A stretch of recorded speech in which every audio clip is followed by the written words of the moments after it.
Yo, what? Yo, what? Yo, whoa. What up? What up? We are live, everybody. Good morning, good afternoon, good evening, good night, whatever it is. I hope it's good. Good to be here with you all.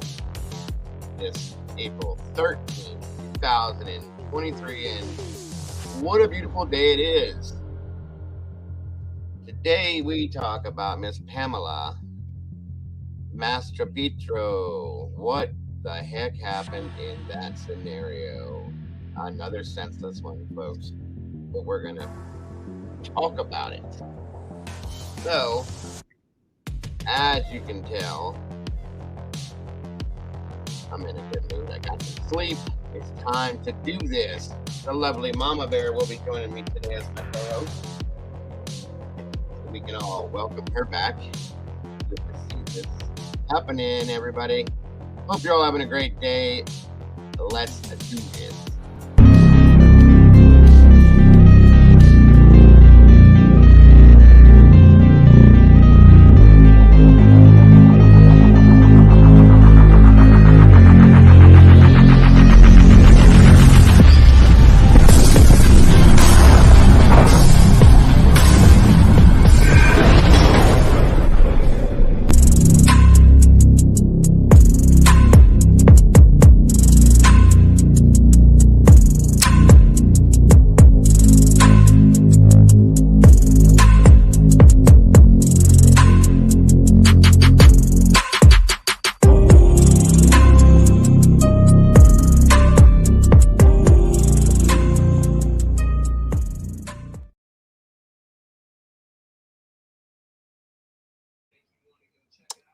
What up? What's going on? How's everybody doing today? What's new? What's good?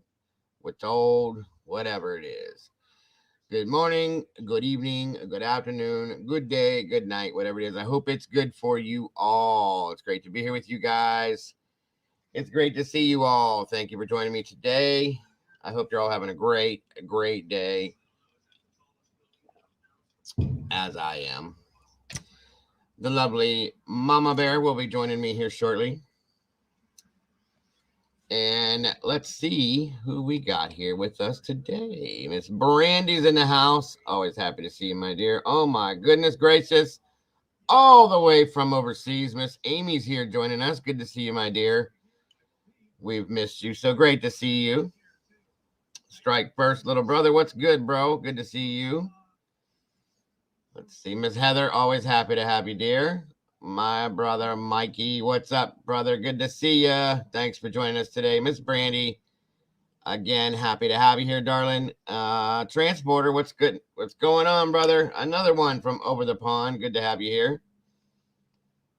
Let's see here.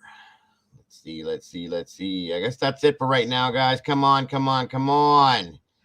Grab your coffee, grab your tea, whatever it may be. Come on in here, sit down, have a conversation with Mama and me.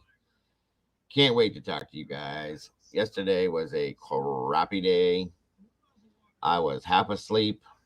I did not sleep well the night before. I had a horrible day the day before. So today we will make up for that. So here I am. You got me alive and well. Other than my allergy problems, I definitely got some sleep last night, so I'm in a way better mood. And my apologies for you having to deal with my sleeping with my eyes open self yesterday.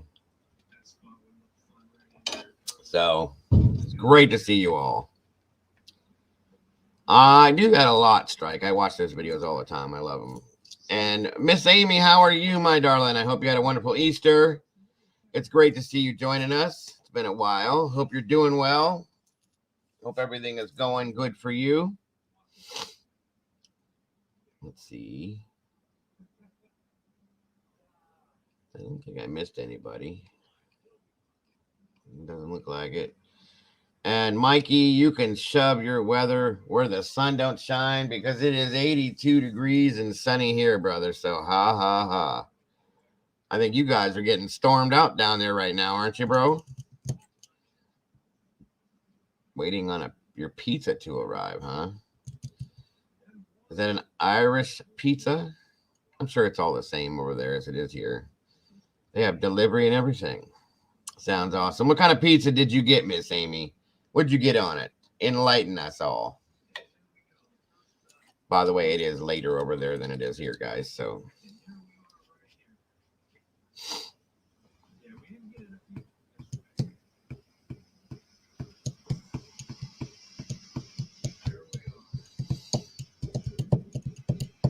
just a margarita. One of the best kind to get. Good old-fashioned margarita pizza. Love it, love it, love it. I hope they use the real mozz over there when they make those for you guys. We got a couple places here that don't.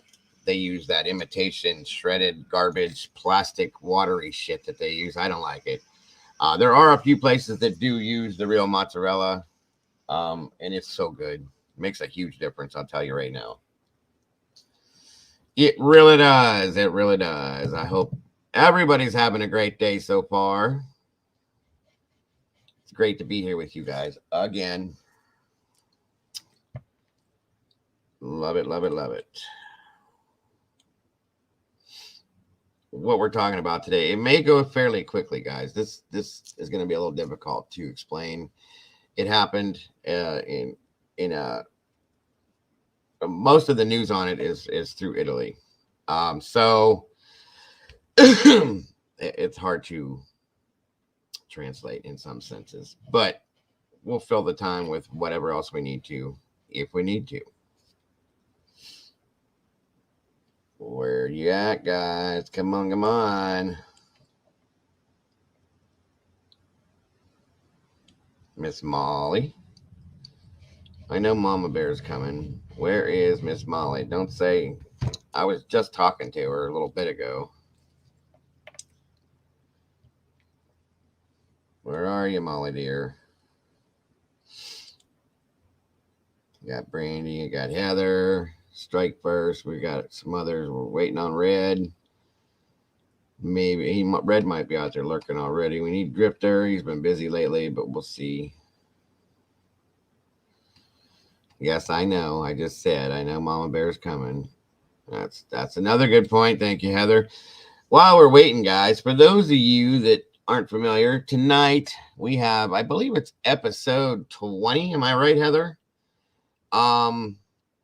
And it is the true story behind. There were a couple movies. The Night Stalker is one, and I can't remember what the other movie was called that I saw, but it's a story about Richard Ramirez, serial killer. Interesting story. We're going to jump into that tonight, 7 p.m. Eastern Standard Time, episode 20 of the Midnight Series, as I've been calling it, Richard Ramirez, the Night Stalker killer. If you're into that stuff, join us tonight at 7 p.m. Eastern Standard Time. It'll probably be the middle of the night for you, Miss Amy, so I don't know. Or, I don't know, what time is it right there where you're at now, Amy? It is 11:34 a.m. where I'm sitting right now. No, it's not. I'm lying to you. It is 12:34 p.m. where I'm sitting right now. I don't know why my computer clock never changed. Something's wrong with that. I have to fix that. But anyway, so it's like a little after 12:30 in the afternoon here, Amy. What time is it where you're at right now? I used to have the time span between us and where she's at down 17:30. So it is 5:36 p.m. So yeah, it'll be the middle of the night. Or early in the morning, one of the two.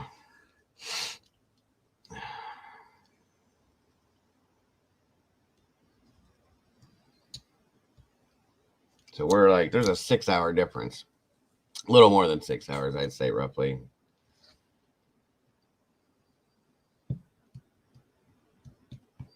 It'd be 1 a.m. there. 2 o'clock in the morning, roughly. Or close to whenever we do that tonight. So I guess Amy will probably be sound asleep in her bed, nice and comfortable while we're doing that. What's the weather like over there, Amy?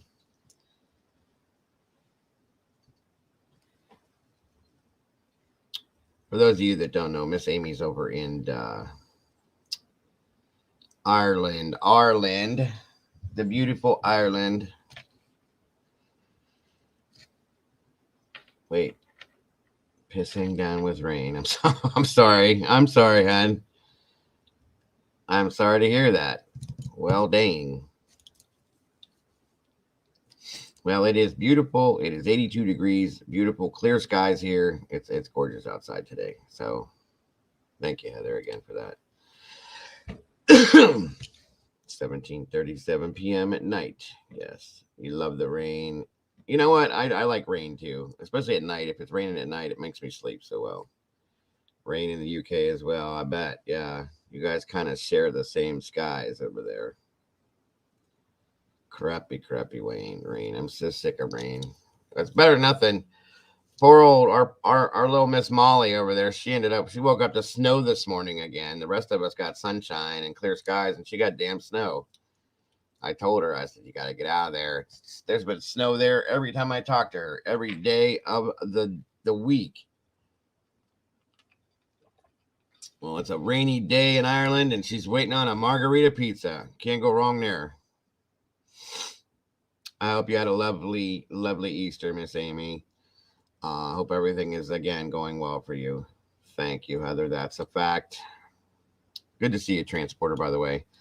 11 people tuning in. Lovely people tuning in. Guys, please hit that like button. Leave some DNA there for me. If you have not yet done it, please subscribe and share this out. That's what the YouTube likes to see. And at the end of the show, guys, if you would not mind, please leave me a comment in the comment section. Let me know what you thought, whether you loved it, hated it, love me or hate me. Either way, I want to see it. Let me know, please.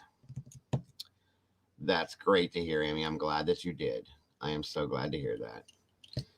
I want rain so I can wash all the butt. Yeah, I know. My allergies are killing me too, dude. It's making me drain, all sorts of crazy crap. And then I'm doing that still too. So always with the allergies. Always. And kapow! There she is. Look at that, everybody. Hey guys. The bear has returned. Yep. Welcome, Mama Bear. Good to see you. Yeah. Now. Felt weird being gone. Huh? It felt very weird being gone. Mm-hmm. It did for me too. Where the hell's Molly? I know she's around because we were all just talking. I'm gonna have to go get her now.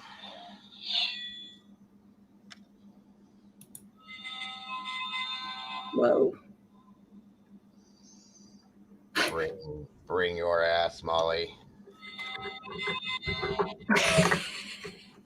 I will get you with my sword. It's great having grandkids so you can play with their toys. Just gotta say. Come on in, everybody. We only got 10 folks in here. Go get Everett and Pookie too. Nikki, I told them all I was live. What are they? Stop talking, ladies. Stop your talking. Come on. I want to tell you all about what I got to talk about. Not just a couple of you. All of you. That's not.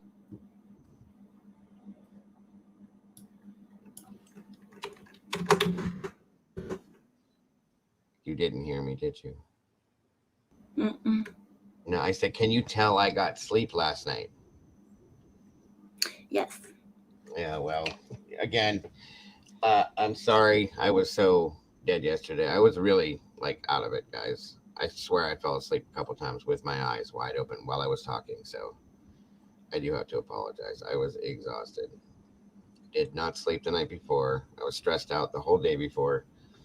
All sorts of things were going on. So I'm back today to the way I'm supposed to be. So, and it probably helped that this other person is sitting here next to me again too, just to be honest with you. So I'm not gonna take all the credit for myself, That definitely I noticed. I think part of I was tired, don't get me wrong. I think I was a little kind of out of it and a little depressed maybe because you weren't here. And I noticed that once you popped up here, I kind of had an instant feeling of comfort and went right back to what I was doing. So I do have to give that to you. That's a fact. But I was tired too. I didn't sleep. It was weird. I've been staying up to like 12:30, 1 o'clock every morning, and then I go to bed and I get back up at 5. And the first day I did it, I was fine. But yesterday I really felt it by the time I started this stream. It was weird. And as soon as I was done with the stream, I don't think anybody heard from me even in the Discord for a while because I got off the stream, shut the computer down. I went and sat down and was watching something on the news. And then I heard Caden and I'm like, aren't you supposed to be in school? And it was like 2, 3 o'clock or something like that. He had been in the house for half an hour already. I'm like, I fell asleep sitting on the love seat watching TV, and I'm like, okay, that's cute. Fun. Okay, Heather. Nope, take your time. Still only got 7 peeps in here. Where is everybody? I don't mind starting off when there's like a handful of people, but I don't. Then I have to go back and start it all again and all that. I just like to keep everybody together that I can. Where are they? Where are you?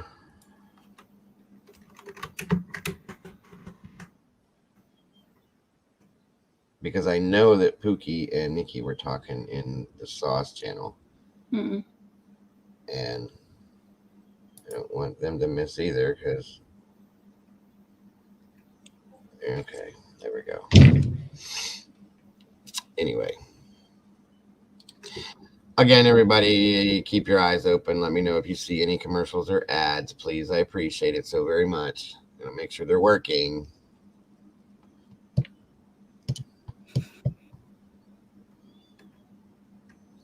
Ow.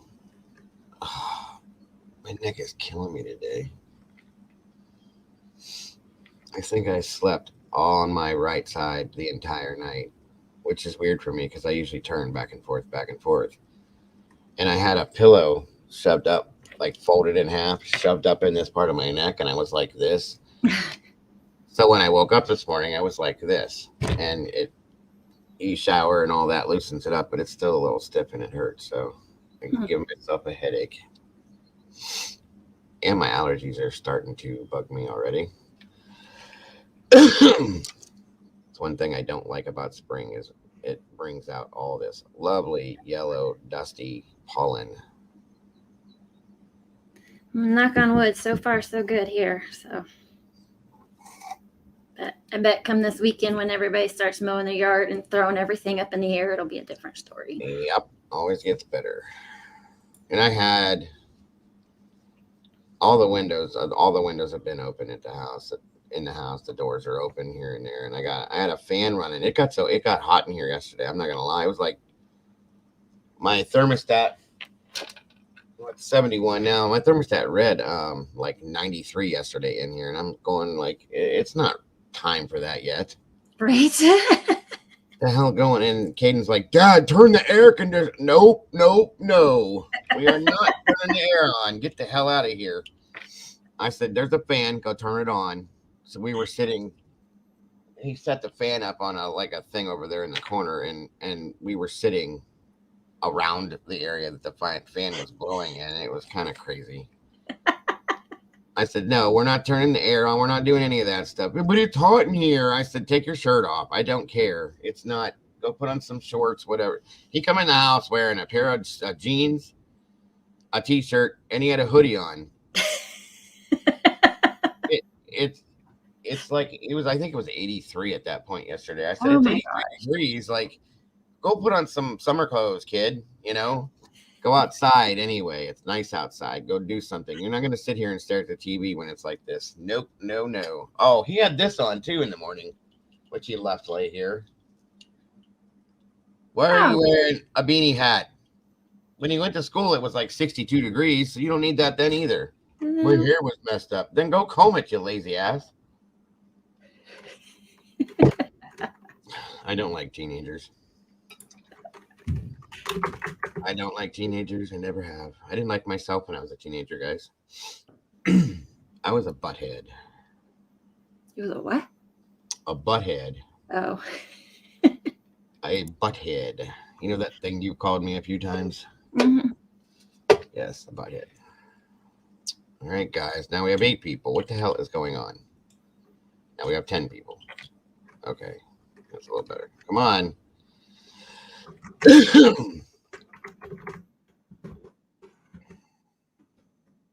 I don't know if you guys are familiar with this case.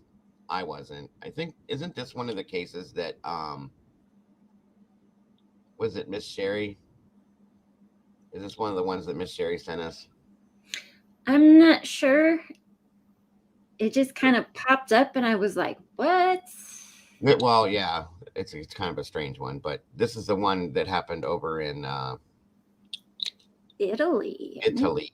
Yes, yes, Italy. Yeah. And when I went looking and digging on it, because I'll usually get what you guys will send me, and then I'll go do my own thing looking for it and research and stuff. You can't translate most of it; it's all in Italian, so I couldn't do much with it. I do have subtitles and stuff for some of the stuff I'm going to try to show you guys after we do the initial amazing Mama Bear setup that she always has for us. But we're going to go through that, and then we'll go do a little bit more on it and check it out. It's kind of out there, and it was another sad situation for sure. And this is just a one and done scenario, guys. We're just going to bring the case, show it to you. We're not going to be digging on it or doing anything like that because it's all what it is. It's just something you guys should see, at least in my opinion. Yeah, it was just kind of one of those that, well, if we don't have anything else going on, we got this ready to go. Which we will. There's some new stuff popped up on some old stuff we already did that we're going to be looking at here soon too. I just have to get it together, and that way I can bring it to you guys. It's kind of interesting in that scenario. Plus, again, while we're waiting, looks to be like if you guys remember the Shanquella Robinson case that we had talked about a few months back. We were waiting on anything, which nothing has really come through until just recently, and now it looks like the United States is not going to push to press charges. That kind of blew my mind a little bit.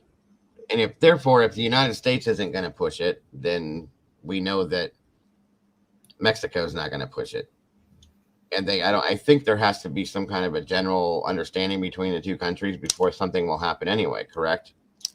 I'm not sure. I don't know how that works. But nothing's happening, which is why nothing has happened, which is why we haven't talked about it. That's appalling to me. That's completely appalling to me, by the way. That was uncalled for. The whole thing was completely senseless. So basically, these people got a free vacation to Mexico on this woman that they kind of all had. I mean, I don't want to say they all took part in, but unaliving her in a sense. Mm-hmm. Nobody stopped it. Nobody got him. Nobody did what they should have done as a friend. These were all her friends, mind you.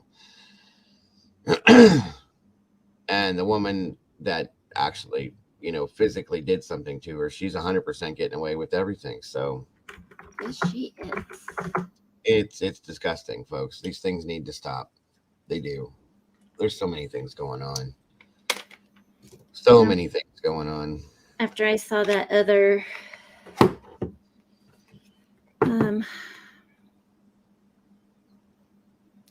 where the mom unalived herself and yeah, 3, I almost want to start researching all of those to see if there's like a common connection, common denominator. Yeah, something in the water. Come on, what's going on with people? It's insanity, pure insanity. Have you talked to Molly? Is she okay? Not since we were trying to fix her access to the Oh, okay. sauce. Welcome, Miss Sherry. Well, good to see you. By the way, I don't know if you knew it, but Wisdom Speaks is Miss Sherry. She had to change her. Okay. Um, yeah, I tried to re-invite her, and she said she still got the same message. So I don't know why that does that. I don't know either. This thing it's good for some things and irritating with others. It's a pain in the butt. Um,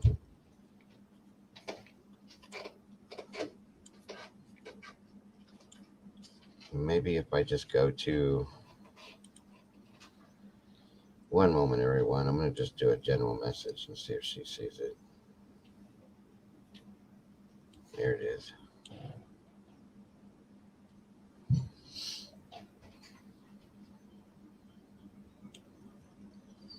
Sounds like a wife.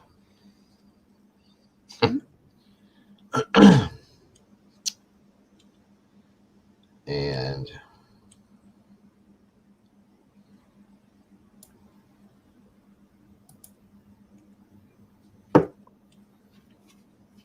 of course, YouTube has to send out its. We have 19 terrorists land here on dinghies, 4 connected to ISIS in our 4 hotels. UK has gone mad. Good Lord. Wow. Okay. When did that go down, Transporter? That's not linked to any of the things that have been going on, is it? Welcome, Pookie. Did you tell Nikki that I was live too? Because I sent that message for both you guys. They're not linking any of that to anything that's been going on. Is it, Transporter, that these people are there? Or did this happen after the fact? 19. Huh. Yeah, that's insanity over there. Well, just stay out of the line of fire, buddy. That's all I can say. Stay away from them all. That's crazy.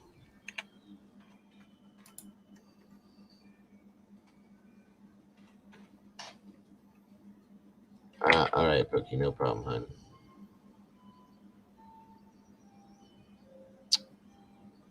Where is it now?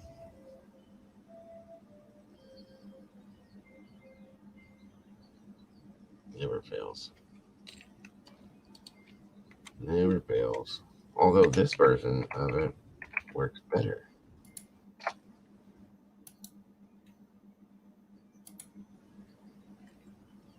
Or does it? Aha. Yes, it does. Oh my goodness. Miss Boone is here. We have to whisper. It's good to see you, dear. Thanks for joining us. Always happy to see you here. We got 13 people here. We are good. We've missed you. I hope you're good. I hope you had a great Easter.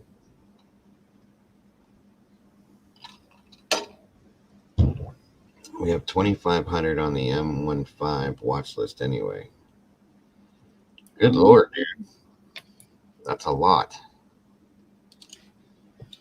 That's a whole lot.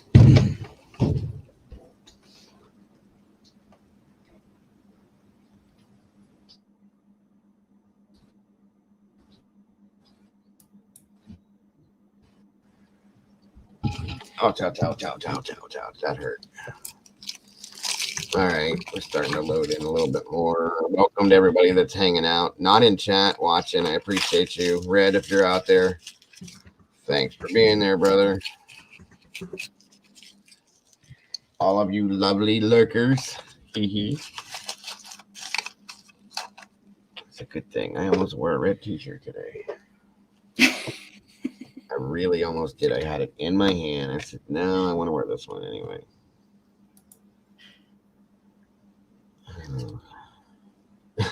That's cute. Thank you, dear. I appreciate that.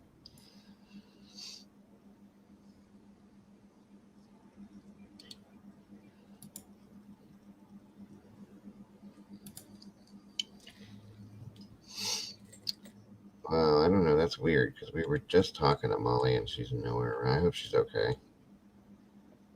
I know things happen every now and then. Like waking up to snow again. I bet you that really made her mad. Mm-hmm. And then I don't think it helped when we took pictures of what we had and sent it to her.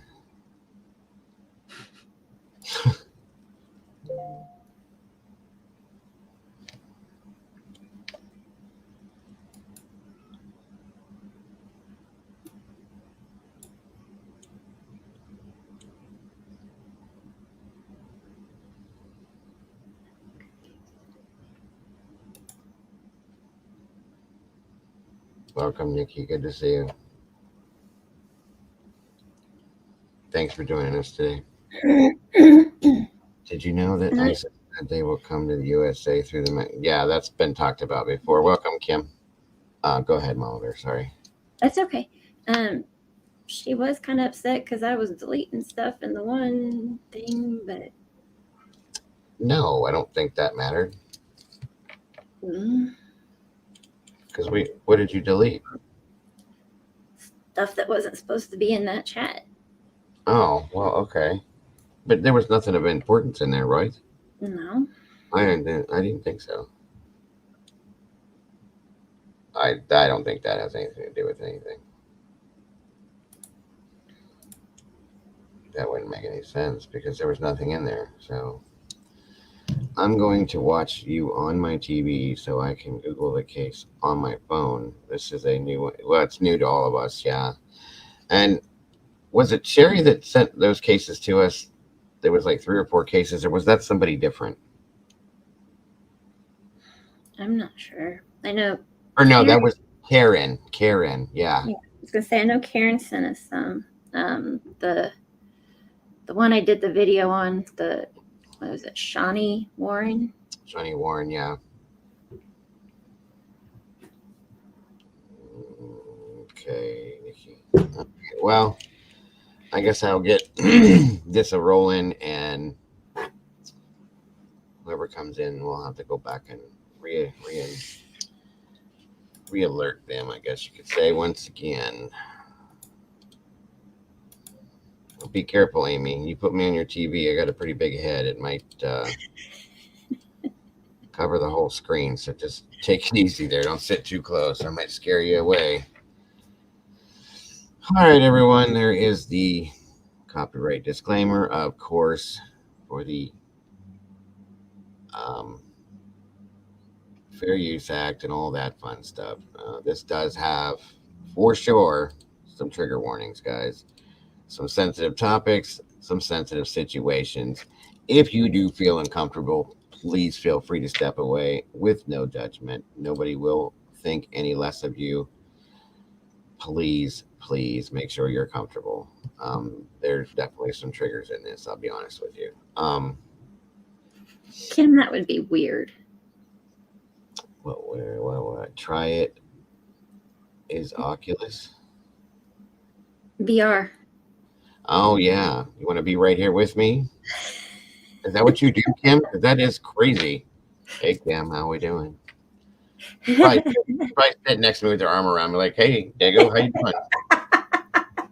Right. Hey, April. Can you imagine me doing my live streams with Oculus, guys? I'd be really, really freaked out. Welcome, April. That would be insanity. It's probably pretty cool, to be honest with you, because it's like I was in your living room. Yeah. Well, if you want to straighten up my living room while I'm doing this, Kim, you're more than welcome. Go for it. Only once. Only once. See, I didn't know that you could do all that kind of stuff with those. I thought it was just like video games, but from what I understand, you can pretty much be right where you're going. You know what I mean? Yep. My twins are in there in the other room, each one on a headset, playing the same game. I don't know how they did it, but they did. They do it together? Yeah. How the hell do you do that? I don't know. They said, Mom, make an account on this one. I said, okay. So I did, and somehow they did it. So they're all linked up in the same little world together, huh? Yeah. That's kind of cool, actually. Yeah. Yeah, I thought it was only just games. Kim had talked about going off and doing this before, so that's pretty wicked. Yeah, you can do like Google Earth, float around and. Really? Mhm. Oh, oh, ho, ho. That would be cooler than hell. Yeah. Especially when we're doing. Wait a minute. What? Yeah, what? Did you get the X-rated video I sent you? Why? Are you sending me? Oh no, Pookie. Oh no, oh no. You're Oh showing well. Okay. everybody. Sorry. I don't know what the noises I just made was going to do, but whatever.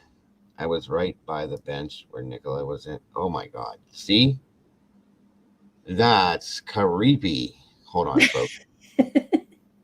Did you walk down the river too? That's so weird. Right? That explains why that thing is so expensive. Caden wants one of those really bad. They are. I just, at this moment, I cannot. No, I promised him that, once all my stuff goes through, yes, absolutely. But I would definitely recommend the one that's wireless. Yeah, so that's the one he wants. Yeah, because we have one that's wired and then one that's wireless. So the one with the wire, it's all twisted and just, and it doesn't work very well because the cord's been all twisted and everything. Right.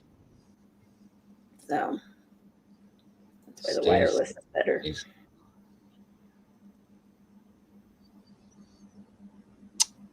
Hold on a minute.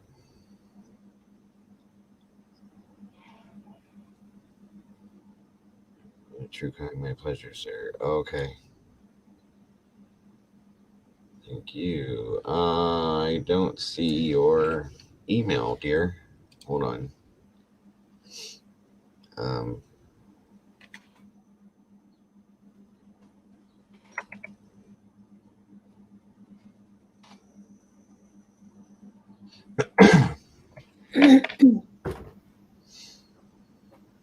She said it's crime scene photos. Yeah, but why did I get all this Twitter stuff? Was it today that you sent it, Pookie, or was it last night? If it was last night, then yeah, I got all those. I got the candle pick. Yeah, no dirty pictures. I know you guys love me and all, but you don't need to send me that stuff. Just being here is enough. It's okay. I appreciate it. Don't get me wrong. Last night. Oh yeah, honey. I got all this stuff from last night. Thank you so very much. It's going to take me a while to put all that together. It's a lot. And we're going to have a pretty big show here pretty soon, folks. With some stuff we have put together. I got to thank Willow for that. She's helped out. Pookie's helped out on that one. In regards to the Brian Koberger scenario, I've been looking for something to prove something, kind of, and that's what it is. I saved those for a moment, but okay then. Well, hey, that's between you two. No, I can't walk. I'm not really there. Oh, okay. I get it. I mean, I know you're not really there. I'm not that dense, but I mean, I figured it was, if you can go to that place, I thought maybe you might be able to move around with it or somehow, like, I don't know how it works, like, and take it in, kind of like the Google Earth thing where you kind of like move around, That'd be kind of cool though if you could walk, wouldn't it? Me, I'd probably walk down the friggin' basement stairs and break my neck or something, but I've seen videos of people using those things, and like I watch people, they jack themselves up. I watched some guy flip over trying to do something. One guy dove into his TV set, put a hole right through the middle of it. Oh my gosh. Yeah, that was interesting. This other guy was swinging, I don't know what it was. It looked like a broomstick or something in his hand, and he swung and knocked his wife out, hit her in the side of the head. It was crazy. Oh, nothing, Nikki. I found what I needed, hon. I was just trying to look for something that Pookie said she sent me, and it was from last night. I already had it, though. And I thank you, Pookie, for all that. I'm going to be putting all that together hopefully soon somehow. I don't know how to put it together, but I'm going to do something with it. And we're going to go through all of it. So, and again, thank you, Pookie, for that. And Miss Willow, if you're listening, thank you so very much for what your part in it as well. So back to what I was doing. Where did it go? Oh my God, I shut it down. Of course I did, because I'm a jackbutt. I'm a special kind of person. I got 14 here now.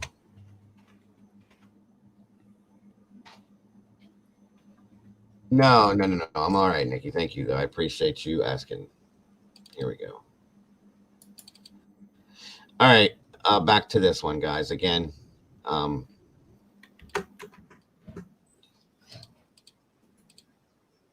the disclaimer is there. Again, trigger warnings. If anybody might have a trigger to sensitive material, please feel free to step out without worry. Nobody will think any less of you. Miss April says that it was X-rated. That made us all go, Yeah, everybody went, Mm-hmm. Again, so this case, guys, is about Miss Pamela Mastropietro. If you can say it, that's how you pronounce it. Can't even spell it. Mastro, I couldn't remember how to spell it, but Mastropietro. And as you can see, young, very pretty girl, 18 years old. Pamela Mastropietro was 18 years old from Italy. Gotta love it. In her early teens, she began dating a Romanian drug dealer. That always helps. And became addicted to drugs. She had been staying for several weeks at a drug treatment center overlooking vineyards in the hills near Macerata. On January 29th of 2018, she left the rehab center to buy drugs at Diaz Gardens, a park outside Macerata city walls. Between her escape from the rehabilitation clinic and her arrival in Macerata, Pamela was given lifts into local men's cars. Both men were accused of SA for having S with her while she was not mentally capable of giving consent. The names of the two men were Desmond Lucky and Lucky Awalima. Desmond Lucky and Lucky, what's Lucky seems to be an average name over there. Lucky Awalima. Cases were closed by the court in June of 2020. As such, charges could only have been brought against the men by Pamela herself. Thank you, Heather. Anybody that would be interested in donating to support the channel, just real quick, anything that's appreciated via Venmo, Cash App, and PayPal. The bills are due, folks, for me to keep doing this. The internet and the StreamYard, and you can ask Mama Bear. She knows it for a fact. She's seen it. So any little bit helps, guys, to keep me rolling. Where are we at here? So I got to ask real quick. When you made this, do you like put the little taxi pictures in and the little pictures here and all that stuff? That's pretty neat. I like that. Yeah. I'm going to do a tutorial on this so you guys can see how easy it really is to do. It seems like it's way harder, probably. Yeah. So, back to what we were saying. I'm sorry. Pamela threatened to call the police Oseg Hale, who then stabbed her in her liver. Good Lord. He went back to Diaz Gardens to find an unnamed friend to help conceal the body, then began dismembering her as she unexpectedly still showed signs of life. He stabbed her again. Good God. In the park, she was believed to have been led to a 29-year-old Nigerian man named Innocent. Yep. Wow, that's irony. Innocent Osegal. Wait a minute. If this is Nigerian, it's probably Osegali. Osegali? Yeah, Osegali. Sorry. Who had arrived in Italy on August 26th of 2014 during a peak migration period. On January 31st of 2018, police found her body dismembered and hidden in 2 suitcases. The exact cause of her death has not been determined as of February 8, 2018. Well, if she's been disremembered, I'm sure that, that's going to be kind of difficult. Soon after police said they found her bloodied clothing at the home of Innocent, he had dropped out of a refugee assistance program and begun selling drugs.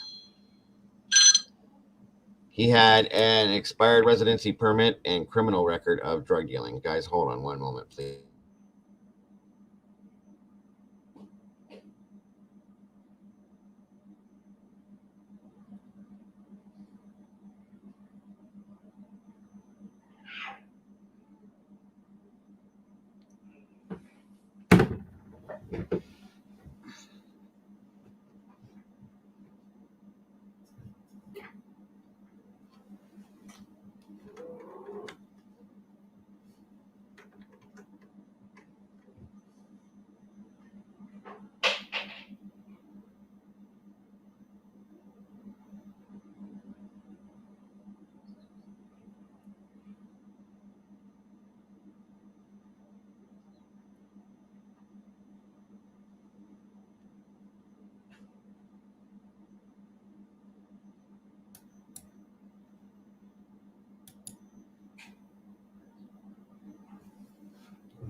Right, you guys are being too quiet with that.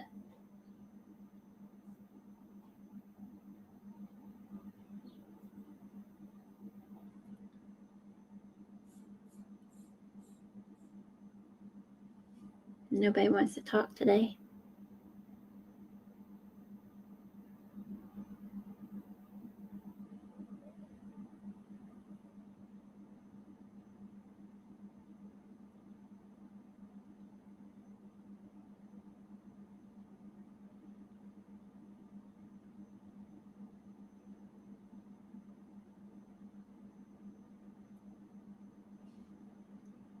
Pookie, coffee's bad for you.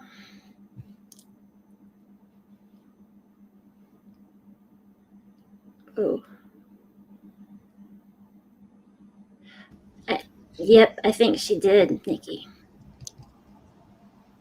Yeah, 100%. Yeah, she did that. Yeah, she had one of these, and she just. Yep, there was no foul play either. Right, no, probably not. If Italy is anything like the UK.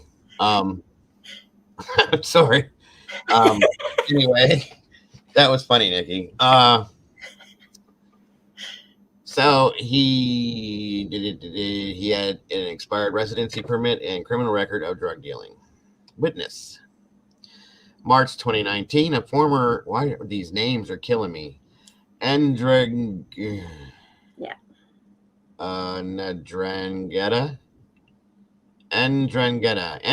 member named Vincenzo Marino. We know what that is. Who had shared a cell with Osegali. There we go. Was called as a key witness against Osegali's claim that Pamela died of a heroin overdose, and his only responsibility was the dismemberment. Only? Okay, no big deal then. He also mentioned that Osegali mentioned being in the Nigerian mafia. Okay. He said that Osegali started dismembering Pamela while she was still alive, starting from one of her feet. Oh my God, are you kidding me? I am, hun, but these names up here are not Italian. Those are like Nigerian and something else. I can't. Yeah. I can't do it. So the trigger warning once again, everybody. I think that might have been accidental, but maybe not. That's okay. We probably need it. Yeah, I think we do need it. Yeah, we need it. The tongue pinched between the teeth suggests a painful asphyxiation due to suffocation. Skin is missing from the neck, probably explains the Roman newspaper to hide the signs of strangulation. Oh my God. However, there are also the two stab wounds to the chest inflicted when the young woman was still with a beating heart. The new detail, however, is the lack of 20% of the skin on the body of the poor 18-year-old Roman woman killed in Macerata. In the apartment of Nigerian drug dealer Innocent Osagali, large tracts of skin in the vaginal and anal area were missing. The hypothesis is that the persecutors wanted, which also leads to the discovery of traces of saliva on a nipple. I can't. What? Right? Like, I know there's some sick people out there, but are you kidding me? And she was still alive when these things happened, they're saying. Mm-hmm. Oh my God. After her death, the brutal rite of departing Pamela's body with a cleaver began. The presence of superficial parallel stab wounds reads the ordinance that Dr. Tombolini, first coroner to perform the autopsy, ED, considered to have been inflicted while alive. Alive, guys. They're cutting her up while she's alive. Now, I'll be honest with you so that nobody goes into full shock. When they started doing this, if she was alive, she probably passed out from being in shock. Your body automatically does that kind of thing. So thank the gods, that she probably didn't see or feel any of this, okay? I'm hoping at least. Hope. Good God, this is disgusting. Considered to have been inflicted while alive, almost as if he wanted to inflict suffering on the victim, while Dr. Singolani, appointed later by the public prosecutor's office, ED, deemed it probably carried out post mortem in relation to the practices of sectioning the corpse.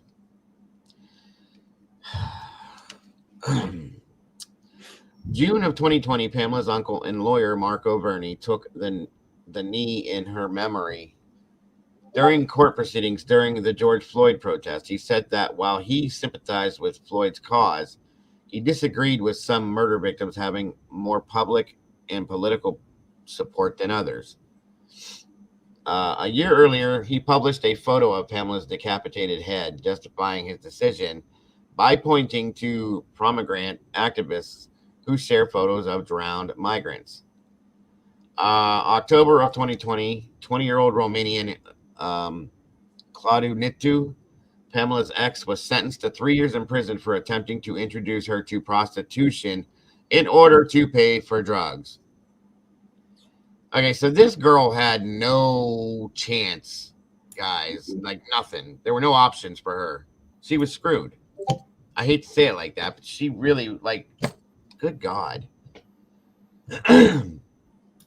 January of 2023, Pamela's mother, Alessandra Verni, wore a T-shirt with images of her daughter decapitated and dismembered, her daughter's decapitated and dismembered body, as a protest to a hearing where Osagali was contesting some additional charges related to the murder.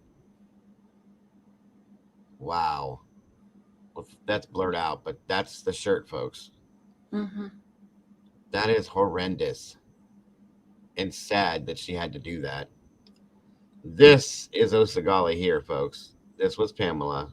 Again, very young, very pretty, had her whole life in front of her, and this is where she ended up because of this person. Unbelievable. This is insane. This is one of the probably the most traumatic ones I've heard of. Are you crazy? Why do people do things like this, you know? Yeah. I guess in this case, drugs. I mean, yeah, but still, to do the things they're doing, but transporters saying there's thousands like it all across Europe. Oh, wow. European people are strange. I mean, what's wrong with just okay? If you're gonna do it, do it. You ain't got to do all these extra things with it. Mm-hmm. Removing skin from the vaginal and anal area. What? Yeah. What? What's in the water in Italy? Mm. Is where I'm from, folks. How about that one? Yay! I'm glad I'm here. Mm-hmm. Yeah, I do not recommend going all natural with survival birth, surgical birth. I get it, Nikki. They should have the same punishment that they. I agree with you in some senses, April. If there people do things to people, I think in some senses, especially some sick stuff like this, do it right back to them. See how it feels. Let them know the pain they cause the people. And this girl didn't deserve that. Nobody deserves that. But like, what did she do? Nothing. Nothing. I mean, what is wrong with these flipping people? Well, thank you for the synopsis all to put together like that, Mama Bear. As always, I love that. You're welcome. It's always so very organized and easy to look at. This is another one, guys. Just like Rasheem Carter, it's so outside the realm of. I'm not saying that any type of unaliving is normal or good. Okay, obviously, but Right. these cases are so outside the norm in the realm of unaliving and stuff like that. Like it scares me because these people. I mean, this was in Italy, yes, but these people are still alive human beings that walk around us. I mean, I don't want to call them human beings; they're more like monsters. But at the same point, what is going on up here? It's crazy. Thank you, Heather. Again, anybody that would feel generous enough to want to go ahead and give our lovely Mama Bear a little bit of a tip there. She definitely deserves it, guys. She earned her way all the way. So thank you so very much. There's the links for her Cash App and her PayPal. Yeah, it definitely is April beyond evil. Sorry, USA. Yeah, it almost seems like the United States is the innocent little. I mean, we're not innocent by any means. We have crazy Mhm. people here too, but we don't see the insanity that they see over in Eastern and Europe and stuff like that. It's crazy. Yeah. Ugh. Like you said, it'll eventually get here.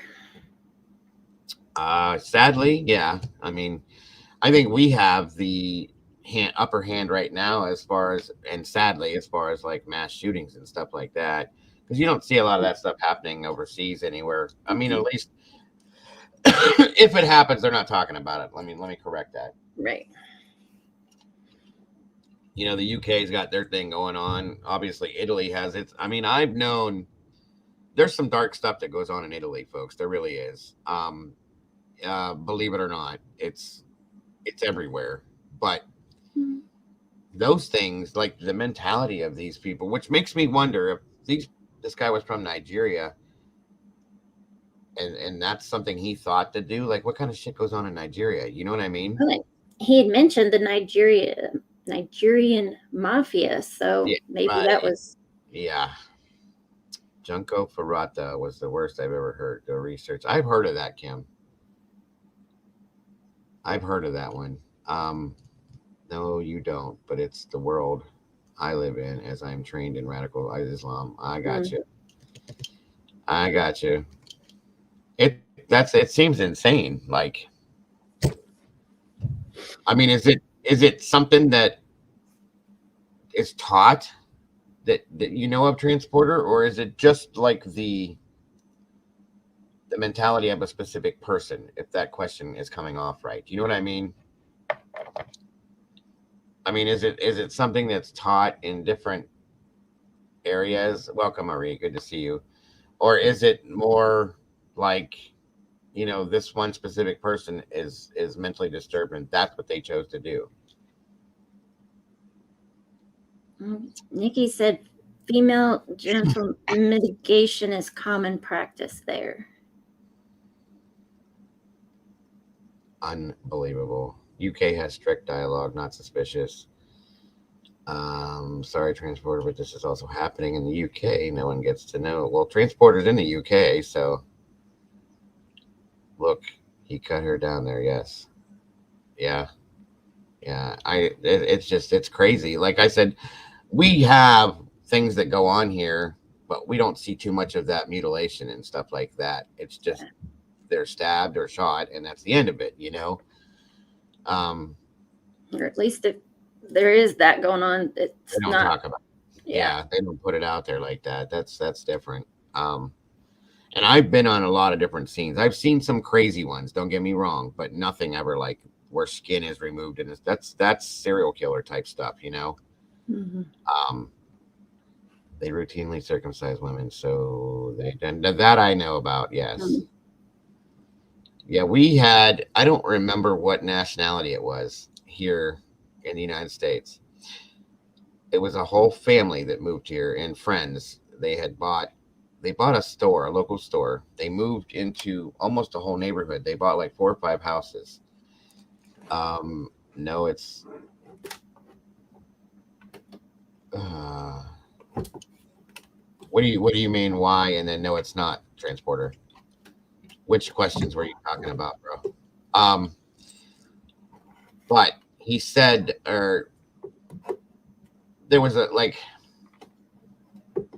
couple families, and it was somewhere in the Middle East. I can't remember exactly where. I don't want to say the wrong name, but like I, w- I want to say it was around the Jordan area or somewhere like that. I may be wrong, but I know it was that realm of area. Okay, and there was like 3 or 4 different families who moved here at the same time, and there was like families by families. I'm saying like there was grandparents and then their children and then their children who were adults too, and then 2 or 3 other families that were the same way. They all came here together. So I guess there was two. One of them was 18, and the other family had a daughter that was like 19 or 20. And it came out supposedly that the 18-year-old kid had raped or sexually assaulted or essayed, sorry, the girl in the other family. And then this whole thing happened where they went and they tried to, I think it was the parents or the father of the girl who was SA'd tried to remove this kid's lower half, almost in a like a ceremonial way as punishment.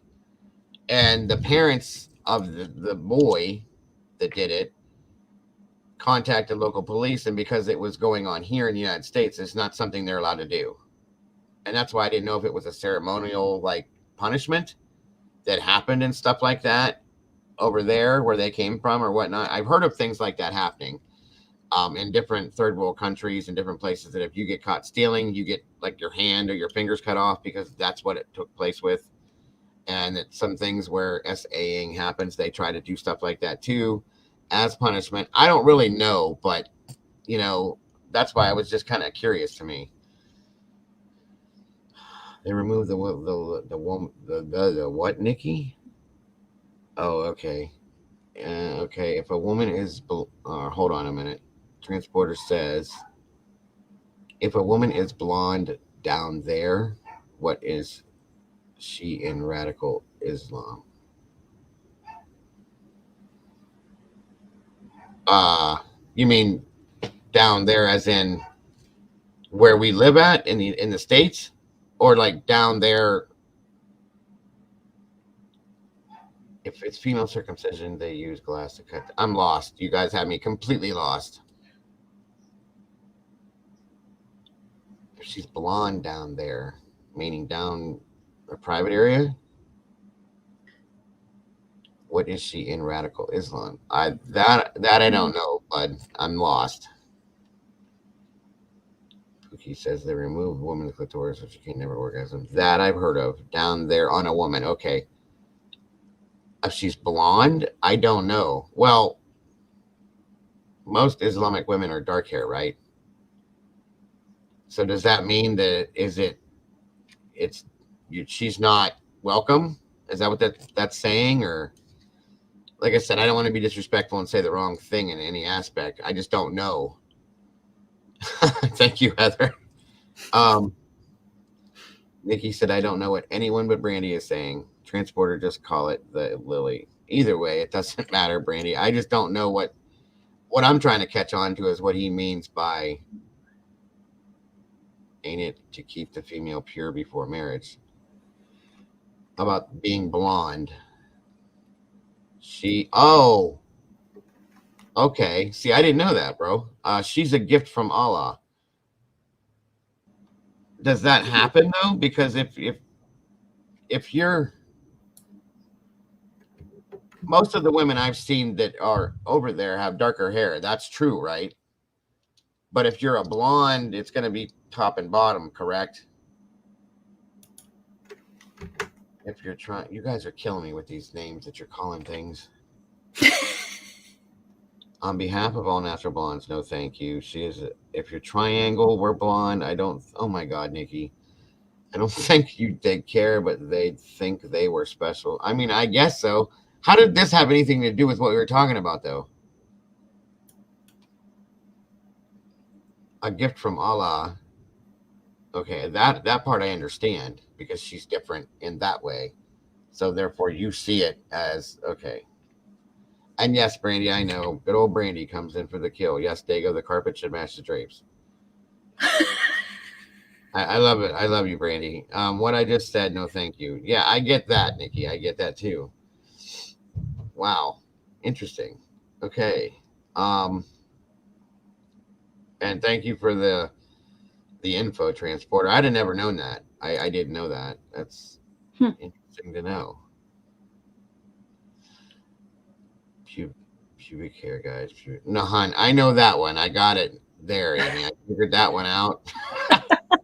That one out. I just couldn't pick up what was going together with it. That's all. But thank you, dear Amy. I have no idea how we ended up in the goat cart. Right. I don't either, but it's all good. Heather said correct. Yes. We're all good now. Everybody's understanding that. Where am I? This isn't my submarine, Nikki said. Yeah, we're out there, folks. Now everybody come up for air all at one time, okay? Right. Anyway. So, good Lord have mercy on us. Yes, why was it always blondes in Sweden that always got SA'd? That's why they dyed their hair. Okay. I didn't know that. I didn't know that at all. Interesting. Thank you for that info, too. I did not know that. Hold on a minute. I'm trying to pull this up. So, I hope this works. 6 Ed 101. Welcome, CC. Right. Oh my God. What? Huh? Yeah, I had some stuff on this case. And at some point, this one video I have, it was talked about that when they dismembered her, that they may have eaten her as well. Yeah, there was some mention of that, and I didn't see anything that said it specifically, so I didn't really put it. Right. Well, yeah. Which again took this to another level altogether. Yep. What the hell is going on over there that these people are, I mean, I guess we got Hannibal Lecter over here, so what's fair is fair. I don't know if that is any kind of a custom anywhere or if they did it to just get rid of the body pieces. I mean, what are you going to do? So, Hi, Cece, sweetie. Let me see if I can find this. This content came to us via a person named Emma Kenny. Like I said, it was very hard to find anything on this, folks, news-wise or anything. Again, Italy doesn't really put stuff out like the UK doesn't, in some senses, unless it involves like the Pope or something like that, or some kind of things like this. They kind of keep a wrap on it. But yeah, this one was. I'll read it to you real fast, and then we'll go from there. But in January of 2018, the dismembered remains of a young woman were found in Macerata, Italy. The suspected perpetrator, an African immigrant, allegations of voodoo, sacrifices, and connections to the Nigerian mafia. Now that makes more sense, right, Heather? That makes more sense with the skin removal in different places and different scenarios. That makes more sense. Okay. Combined with the politicization of the unaliving by the country's right-wing parties, inflamed tensions around the contentious issue of immigration with devastating consequences. This is what happens when a terrible crime is used to justify a terrible retribution. This is the unaliving of Pamela Mastropietro. Wow. This one, yeah, it does make a lot more sense. A lot more sense, Amy. Absolutely. Damn, first blonde kitty's now voodoo. I feel okay. Talk about tiptoeing around the tulips. That's right, Mikey. Now that does make a lot more sense in that sense. So absolutely, folks. Let me see here. All right, I'm gonna let you guys hear this. Let me know if you hear it okay. So, first of all, he's dropped off the refugee assistance with voodoo sacrifices and connections to the Nigerian mafia, combined with the politicization of the murder by the country's right-wing parties, inflamed tensions around the contentious issue of immigration with devastating consequences. This is what happens when a terrible crime is used to justify a terrible retribution. This is the murder of Pamela Mastropietro.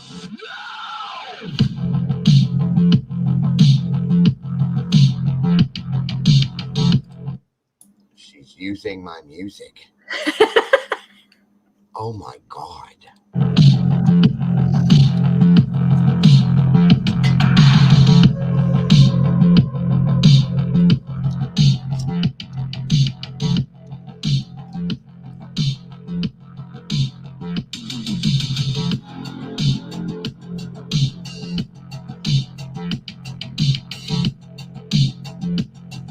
You weren't lying, brother. Hi and welcome back to my channel, my lovelies. Today's case is one I wanted to cover. I followed it in the news and recently felt that the time was right to talk to you about it. I do not imagine a lot of you will know about this case, but the reason that I wanted to cover it is because it is so multi-layered and multifaceted, and there are so many emotions involved and invoked by the reality of what happened. And also, I have a really, really strong empathy for Pamela Mastropietro's family. I really do. I don't think this case got the coverage that it deserved, and it led to her mother having to take some extreme actions to get some notoriety as regards what happened to her daughter. Like I said, there are lots of different layers to this crime, and there are tensions that you'll understand play out because of how she was murdered and the resulting catastrophe that occurred because of her death. So let's go back to the 31st of January 2000. Okay.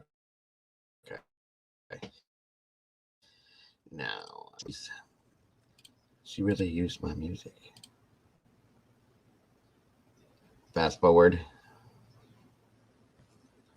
Okay. What? Do you think I shouldn't bring this up, Heather? Do you think I should just go with the audio? Sounds like Penny Bunny. I love her, by the way. No, it's Emma Kenny.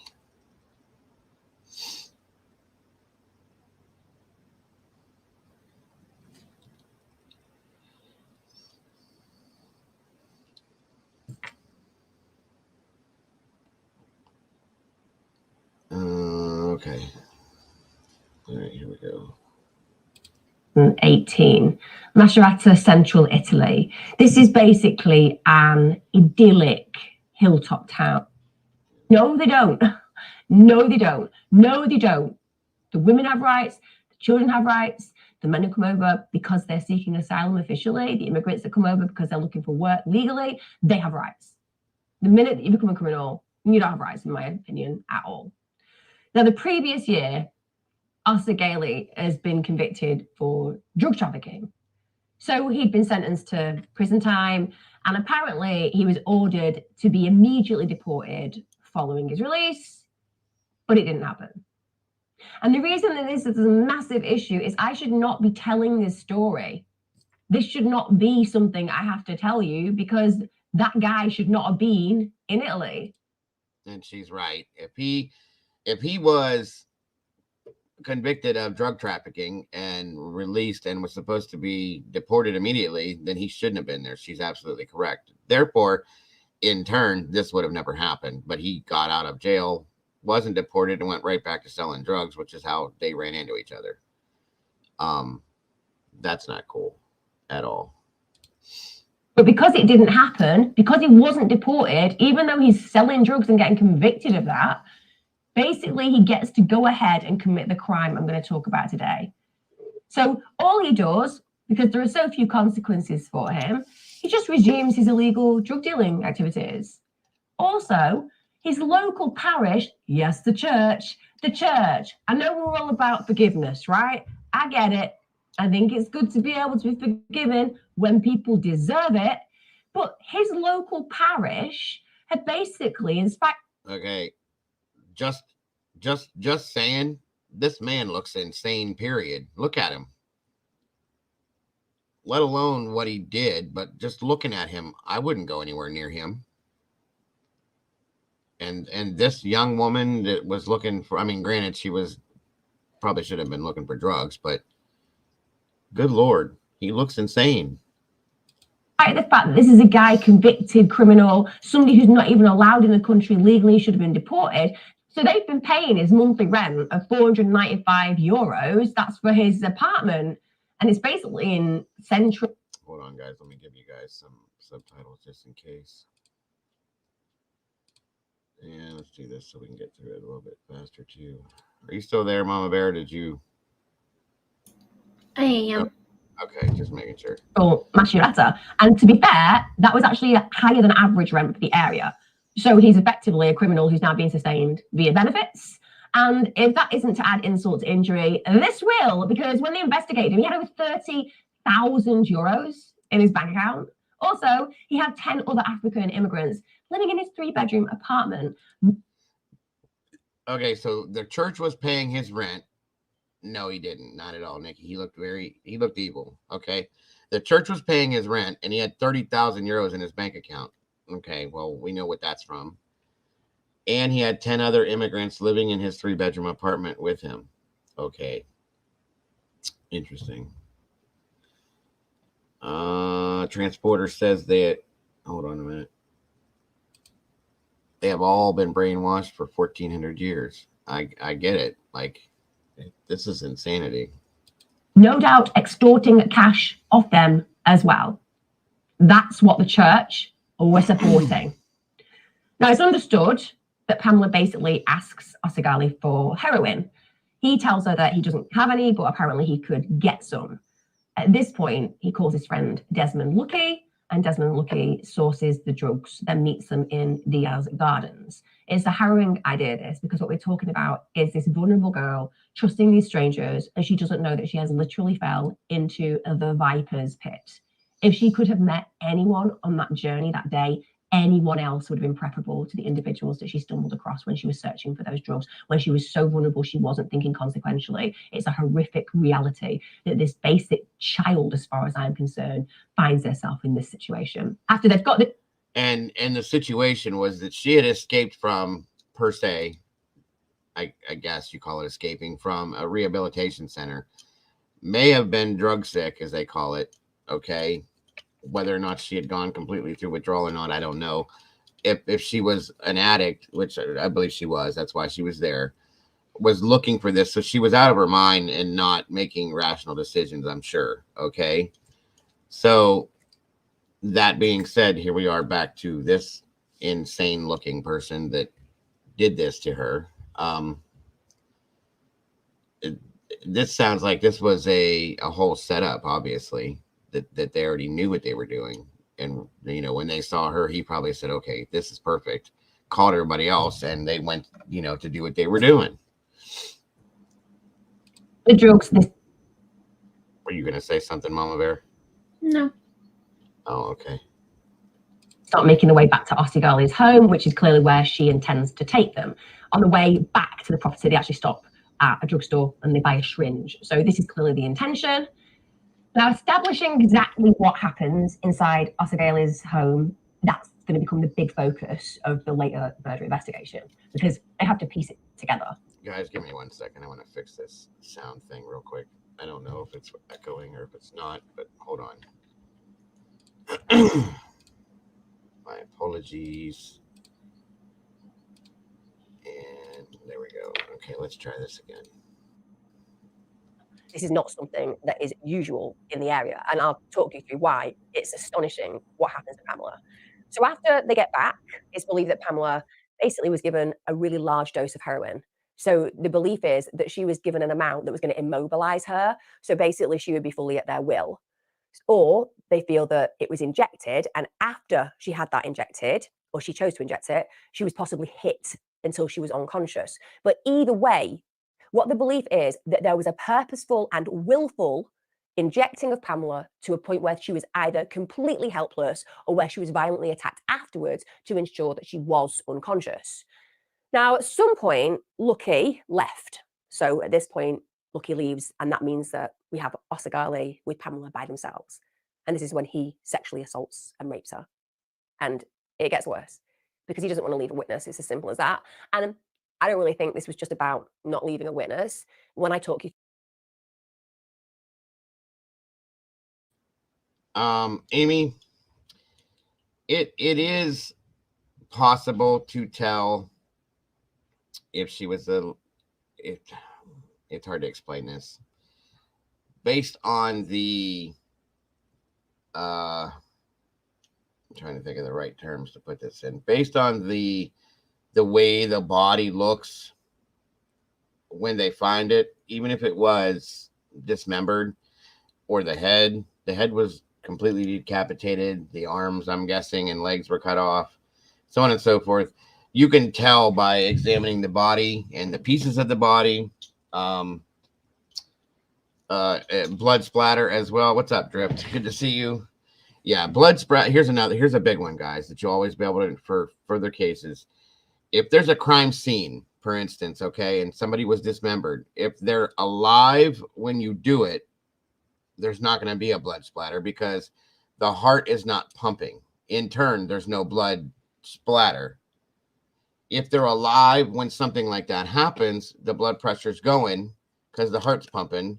Therefore, the blood's going to squirt way further away in different scenarios. You see what I'm saying?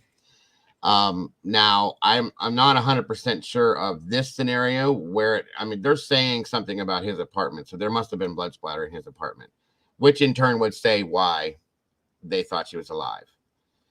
Like Drip is explaining here, under the pressure when the heartbeat is beating. So yeah, that is how that works. Yeah, you need to, Drip, for sure. But that's a good question though, Amy. It's nice to know that people want to know that kind of stuff because it is an interesting scenario. How you would know that, you know what I mean? So absolutely. Moving on. You could probably just send an invite, Heather. If I can get this to work. Here we go. Through what they did to her, I think you will probably come to the same conclusion. This was always an intention. These are individuals, and Osagali is an individual who takes great pleasure responsibility. You mean there won't be spray? There'll be long as there's blood. What I mean is, if she was alive when she was being cut up, okay, when they sever the arteries, the blood pumping, okay, the pressure behind the blood pumping is going to push that blood spray like way away from the body parts in different aspects, and the spray is going to be way more wider. Now, if she was deceased when they were cutting through that, the heart's not pumping, so the blood's not going to go anywhere. It's just going to pool underneath the thing they're cutting up. You see what I'm saying? So,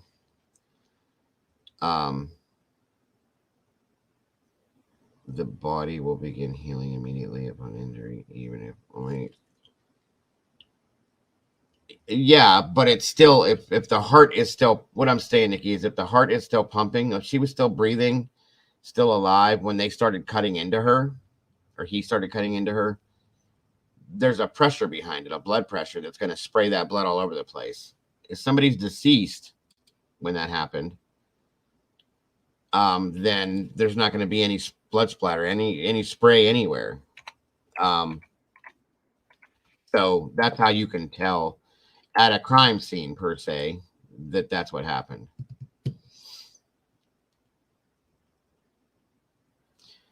Right, it won't spray out, but it'll splatter with. Well, well, hold on a minute. If the body is completely deceased, it's shut down. Yeah, I know all that stuff, hon. I'm being a paramedic. I learned all that crap. Drip says the blood cells would separate and try to rebuild, and there'd be a higher count of white blood cells. Yes, that's true. But it won't even spray out, Nikki. If there's no pressure behind it, it'll just drip and puddle. You know what I'm saying? If there's no pressure behind it whatsoever, it'll just puddle underneath. There's no spray, there's no squirting, there's no none of that. Now, if they're alive and the heart's pumping that pressure behind it, just like anything, if you cut into an airline and there's air going through it, it's going to project air through that. You know what I mean? So yeah, that's what I was saying. Sorry if I confused anybody. As far as I'm concerned in killing. So to dispose of her, he stabs Pamela twice in the abdomen, and the autopsy was able later to identify those wounds, and they were able to also conclude that they were the reasons for her death. However, there's other speculation about why it occurred.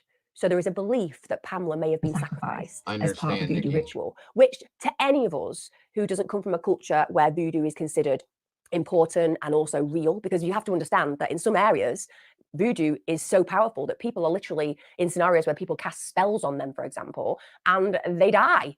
Psychologically, the power of that belief system is enormous. So even though it might not seem normal or realistic to us Western belief system holders, if you have a real belief in things like voodoo, then essentially this kind of thing within your culture is commonplace. And whilst obviously the vast majority of people would never do anything like sacrifice another human being, the actual culture of it, the fabric of voodoo plays out. And just because you don't live in a country.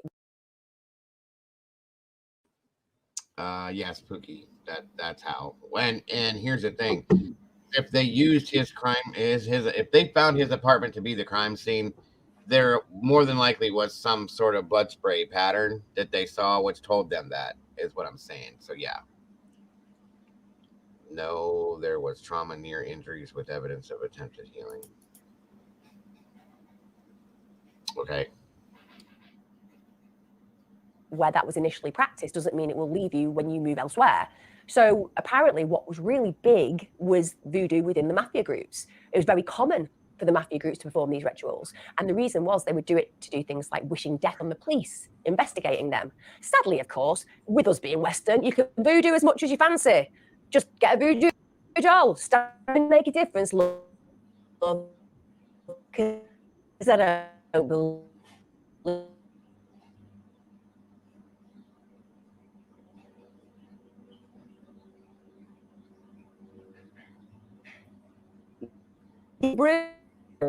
victim up in a really specific manner and removing organs, and also in some of the cases actually eating those body parts. Let's call it as it is, shall we? Let's call it as it is. I think when I read the research and it says things like ingesting body parts, a bit like a lot of things these days, we're minimizing the reality. We're talking cannibalization. We're talking the mafia were actually cannibals in cases. So Pamela's remains, when they looked at them, they said that that really did bear similarities to ritual sacrifice.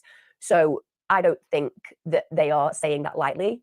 I think they're saying that evidently because they believe that's the case, that Pamela was used in a ritual sacrifice, and that they can't necessarily attribute that because people haven't said, oh, yes, that's what we did.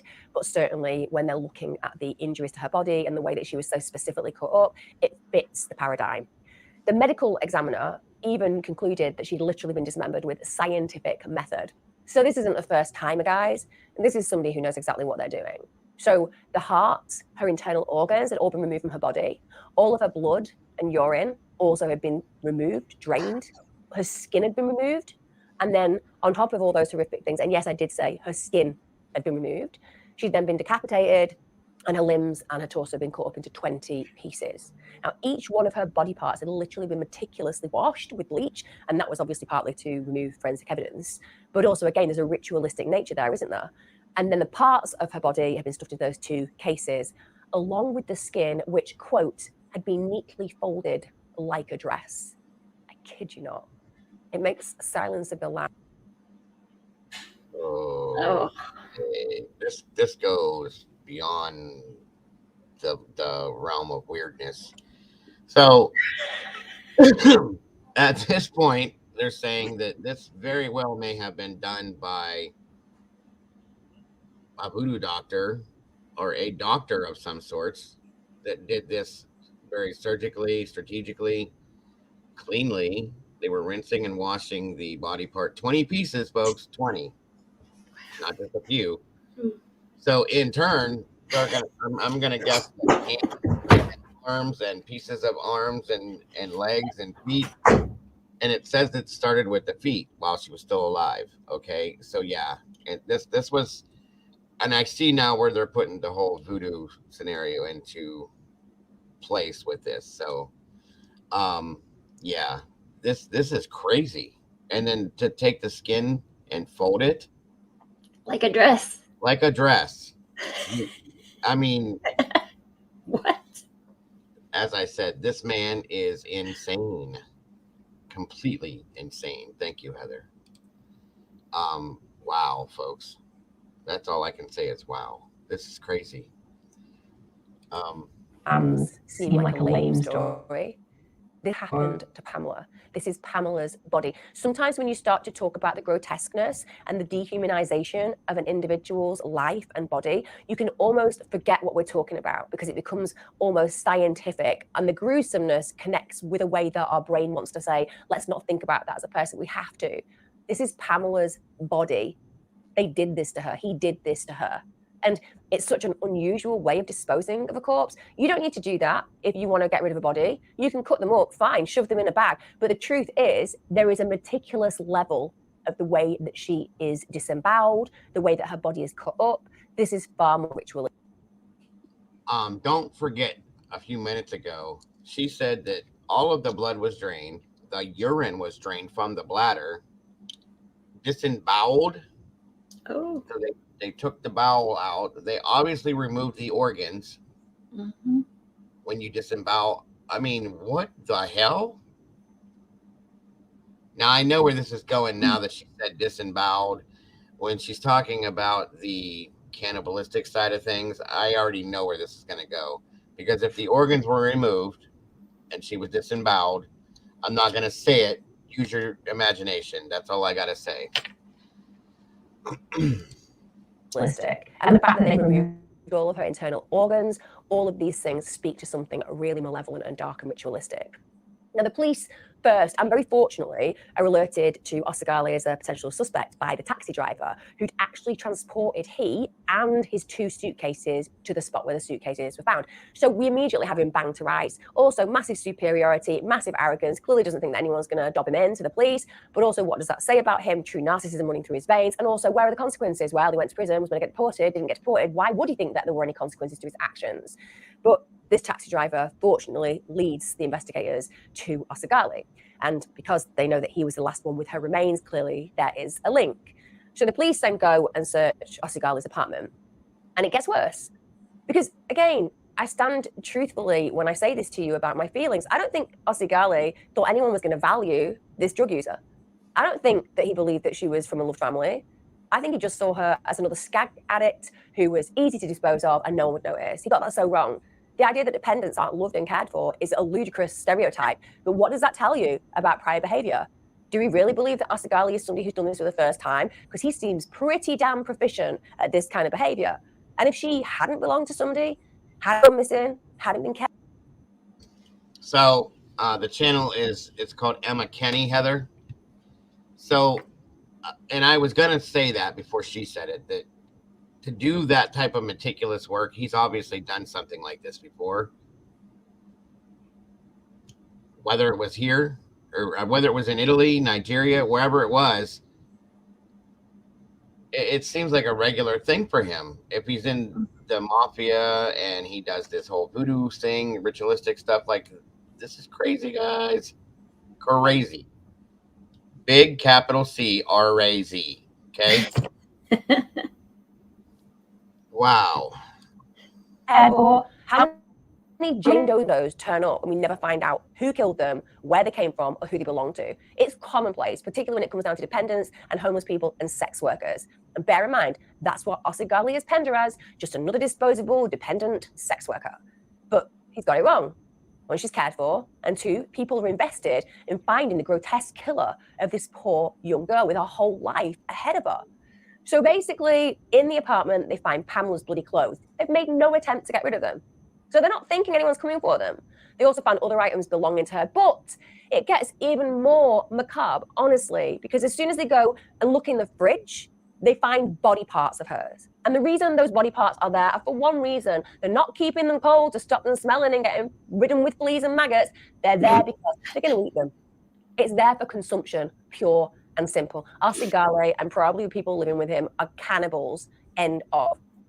Now, Asigali gets arrested just days after the killing, 31st of January 2018, and the police basically intercept him on the steps of his building. He's later remanded in custody. Following the investigation, he's charged with murder of course.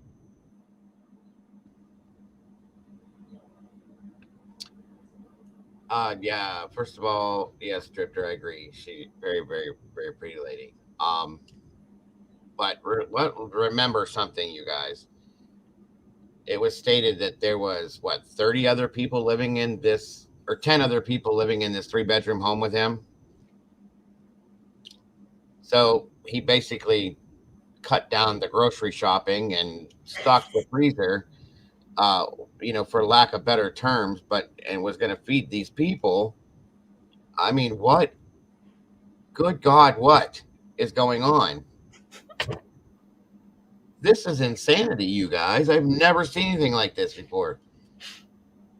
In the movies, fictional, right? Fiction. This is fiction. This isn't supposed to happen in real life. This is nuts. Oh my God. Of course, he is. You couldn't possibly get away with not being charged with murder when I just told you what unfolded. But also, the murder is aggravated by sexual assault and destruction and concealment of a corpse, rightfully so. Personally, I'm going to throw it out there. I don't think we need a court case. I think Asigali has done enough for us to just take him, lock him in a dark cell without heating, and feed him on crumbs and water for eternity. And I think he'd be lucky with that kind of punishment, because the kind of punishment that he should have is far more dire and hopefully will be doled out when he meets his maker, who is definitely somebody who begins with a D and ends with an L. And no voodoo's going to save you there, mate. Anyway, sorry, I feel triggered by this case. I feel triggered because murder cases are always horrific, but Pamela has been treated as such a worthless, disposable object that it is crucifying to imagine. So basically, when he's arrested, brought into custody, charged, he says, yeah, I had been with Pamela at my apartment, but you know what? I'd gone out in between to sell marijuana. Not the high-level drugs, not the heroin that she's taken, no, the low-level drugs, so that you're not going to really think that I'm that bad a person, because I've just been in prison for actually selling drugs and you didn't do anything about it. So maybe I can get away with it again, yeah? So this is his story. Just gone out to sell his weed. Basically has left his friend with her, Lucky, and she's perfectly well. Perfectly well. Just going to throw it out there, Asigali. Didn't you go and score heroin for her? I did. Did you therefore really think that she'd be well, bearing in mind that you've just scored heroin for her, meaning that she's a dependent and she's very vulnerable and she's in your flat and she could overdose? Let's just throw it out there on a very mild level. Yeah, I haven't thought of my story appropriately, have I? No, you're going to hell. Anyway, this is what he says. Of course he does. I'm innocent. It's got nothing to do with me. It was all my friend. And also, what does that say about the way he is around his friend? You know, Lucky, he's basically implicating that individual as well, isn't he? So he's not afraid to be deceptive and he's not afraid to throw friends under the bus. He's like the worst of the worst type of character. So when you think about the dark triad, and actually, to be fair, there's now an additional category to the dark triad, but let's just go with narcissistic, psychopathic, Machiavellian personality traits. They've added in sadism as well. He would fit all of those perfectly, wouldn't he? So superior that he thinks he can get away with it. So narcissistic that he believes that if he just tells the police that he did nothing and it was his friend, that he'll absolutely be able to walk away. And also the sadism and psychopathy part, because he's gone ahead and murdered this totally innocent, vulnerable woman. But his story is that she's been perfectly well, despite of being there with drugs that he just scored for her. And then he comes back around 4 hours later and she's been killed, dismembered, and put in a suitcase. Okay, Oscar. And you're kind of a friend that would be like, oh, you know what? I'll go and dispose of those 2 body part suitcases. Not a problem. I'll do that for you, Lucky. That's why you're called Lucky. But this is his story. So Oseghali's friends, Lucky and Awalima, they also get arrested and detained. And of course they do, because they are the 3 common people who've been involved in this particular case. Now, as part of the investigation, as they're building the investigation, the police bug their cell phones, and they also are able to intercept conversations between them. And wow.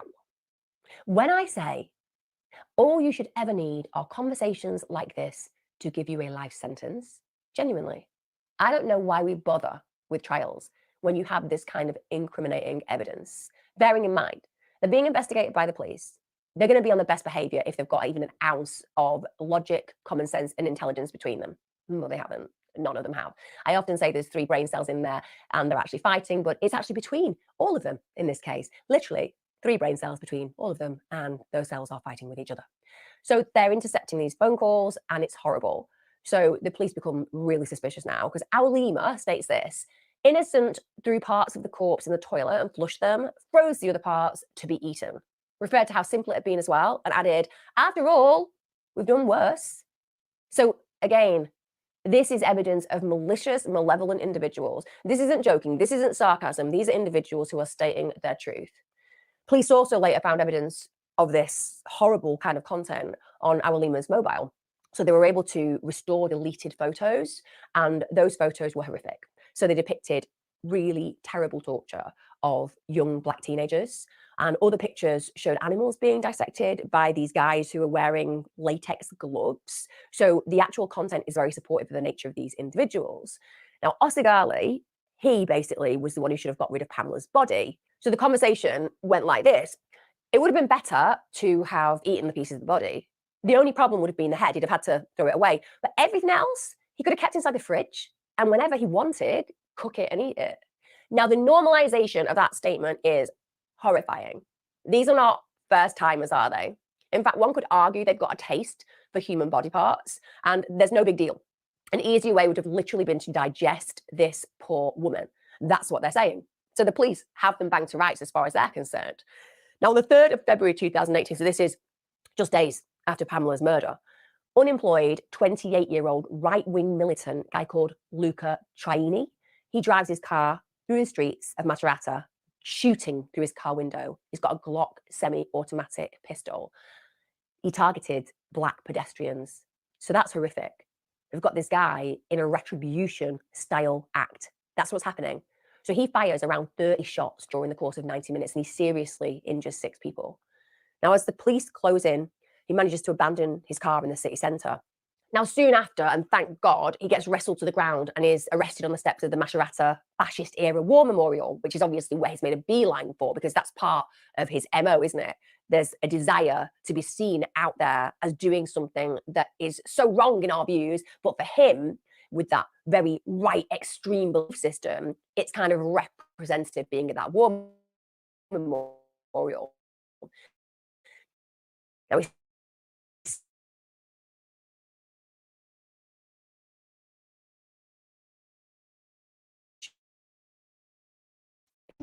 Now, the previous year, his behavior had been so problematic, he'd actually been kicked out of his own gym because they said he had fascist views. Because obviously, the vast majority of us, no matter whether we sometimes think things are going wrong in our societies, don't feel the need to be racist or fascist or in any way serious right wing, like radical right wing I'm talking about now, you know, neo-Nazi, etc. But for Traini, he's obviously gone down that radicalization route, so to speak.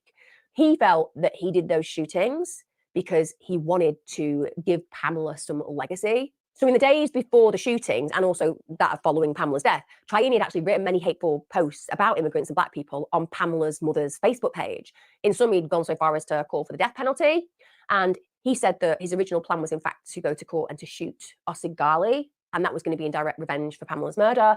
But he basically changed his mind and instead carried out random shootings on African immigrants. So he admits that it was really racially motivated. And once again, another disgusting person. So we just went with that disgusting person into another disgusting person. This is insanity. This whole thing is insane. I don't get it.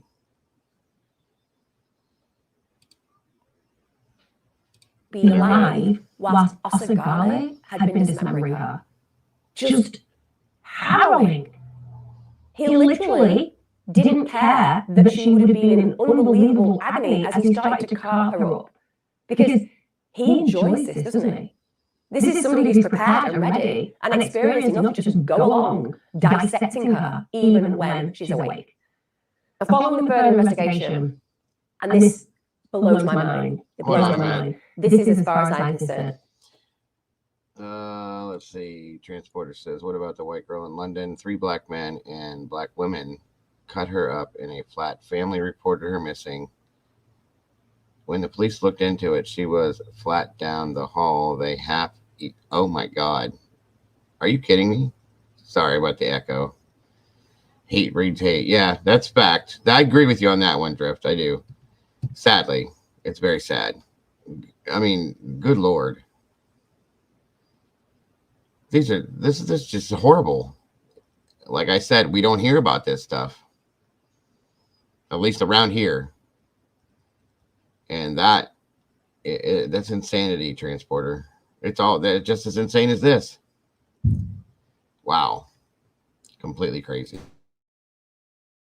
A major travesty of justice. So they do this investigation, and somehow Lucky and Awalima are acquitted of all charges in relation to Pamela's death, in spite of the fact that they're texting each other and they're talking about these situations and they're admitting to doing gruesome things. So despite the fact they've tried to remove all the DNA. I don't know if you heard this, what she just said, but listen to this real close, folks.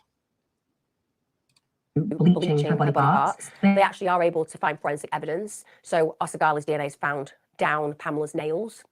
Also, another thing that the autopsy was able to establish is that Pamela had been stabbed twice in the liver. So they know that she didn't die from an overdose. Also, whilst Osagali is actually in custody, he tells a cellmate that he was in the Nigerian mafia. He said he's a member of the Black Cats group.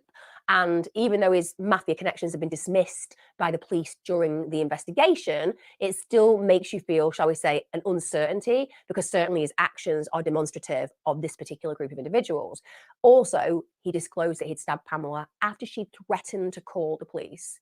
So we can assume there's a strong potential that he sexually assaulted her, and then in retaliation and trying to protect herself, trying to scare him off, she said, I'm going to tell the police about this. And at that point, he decides that he's going to kill her. Also, and this is mind-blowing because it shows such intention, he claims that after he stabbed her, he immediately begins to dissect her body. Immediately. There's no, oh my God, what have I done?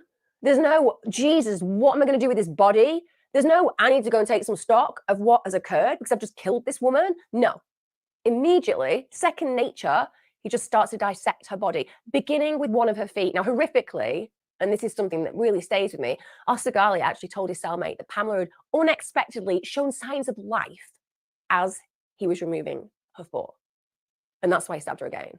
So this is consistent, by the way, with the medical examiner's findings. So there was 2 stab wounds, and they were also able to find evidence that Pamela had still been alive whilst Osagali had been dismembering her. Just harrowing. He literally didn't care that she would have been in unbelievable agony as he started to carve her up, because he enjoys this, doesn't he? This is somebody who's prepared and ready and experienced enough to just go along dissecting her even when she's awake.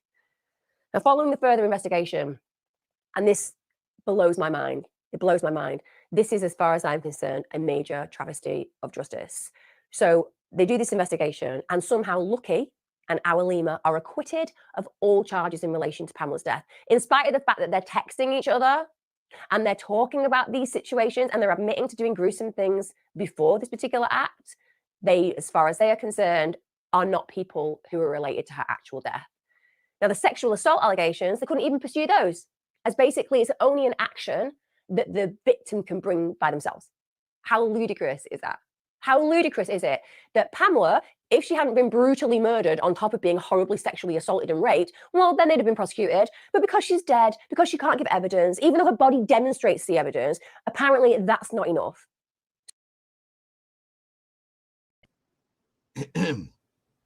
I don't even know what to say to that. That does not make any sense whatsoever.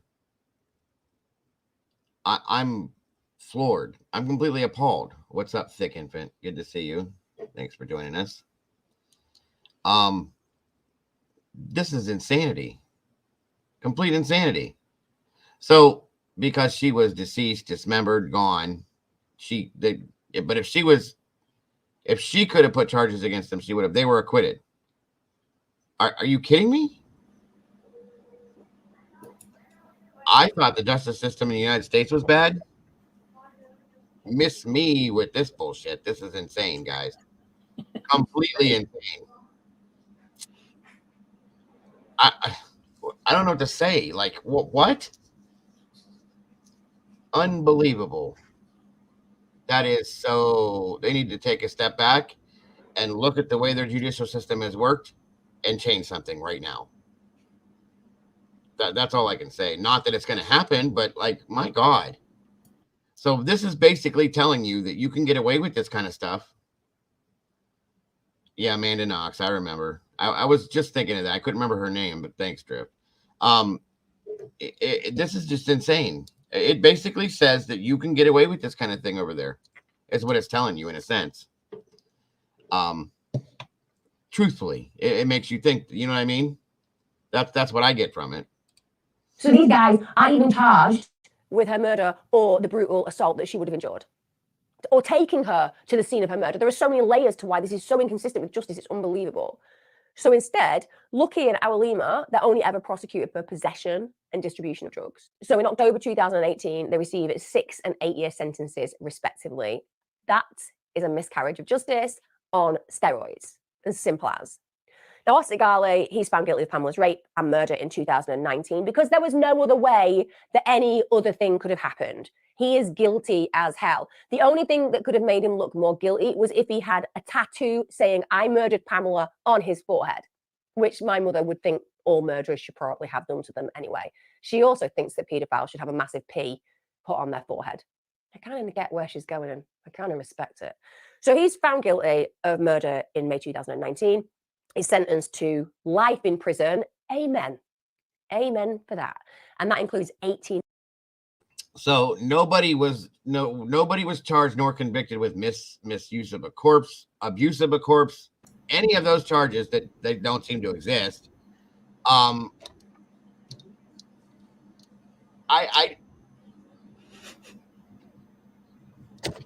What do you say to this? And then these other two got drug charges, 6 to 8 year sentences, which they're probably, I don't know what I've heard that in Italy and different foreign countries that when you get jail time, if it's 6 to 8 years, you get 6 to 8 years or more, depending on the situation. But I'm appalled, guys. This is horrific. This is probably the most horrific case I've ever seen in my life. I'll be honest with you. As far as I mean, how often am I at a loss for words? Not very. Did that ever happen? No, but I am. I'm just like, but what do you say?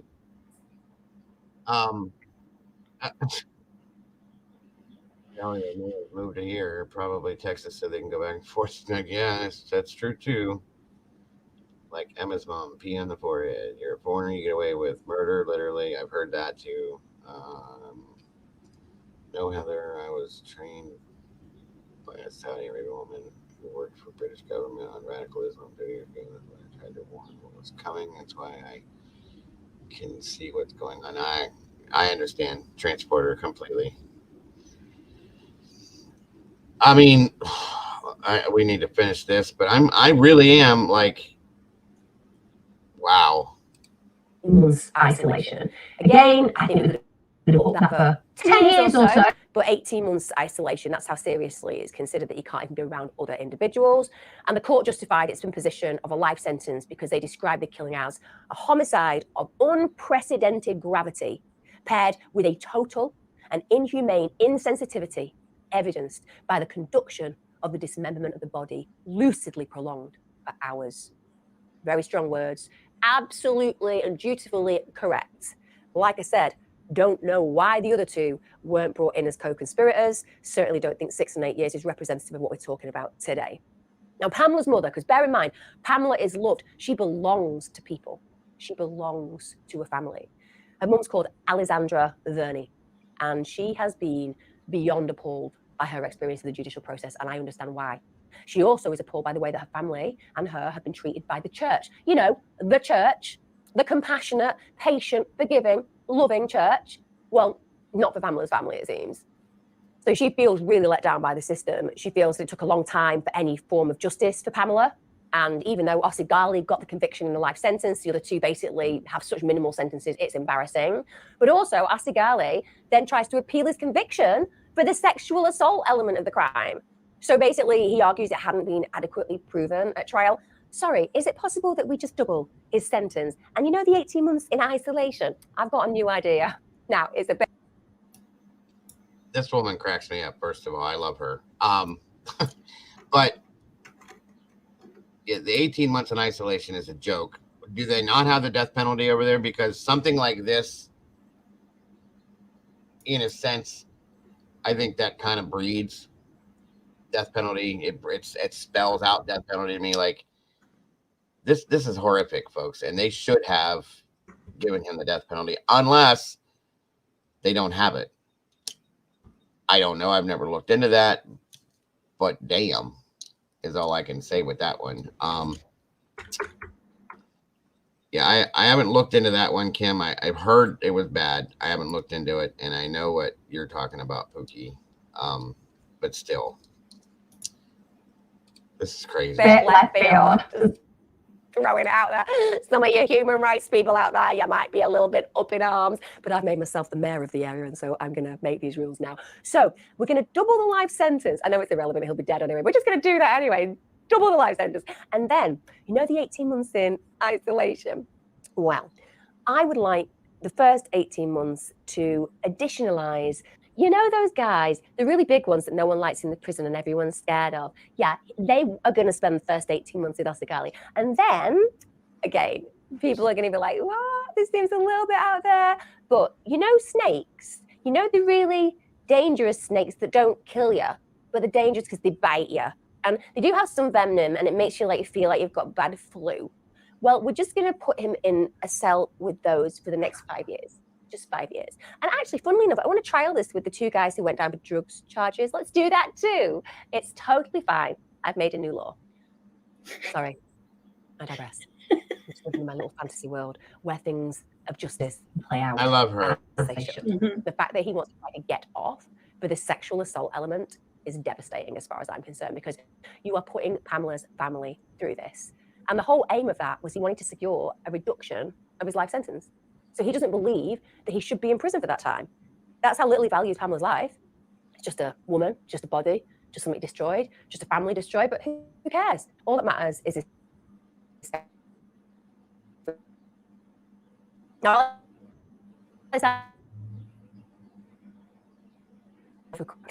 Even if he does prove the sexual element of crime,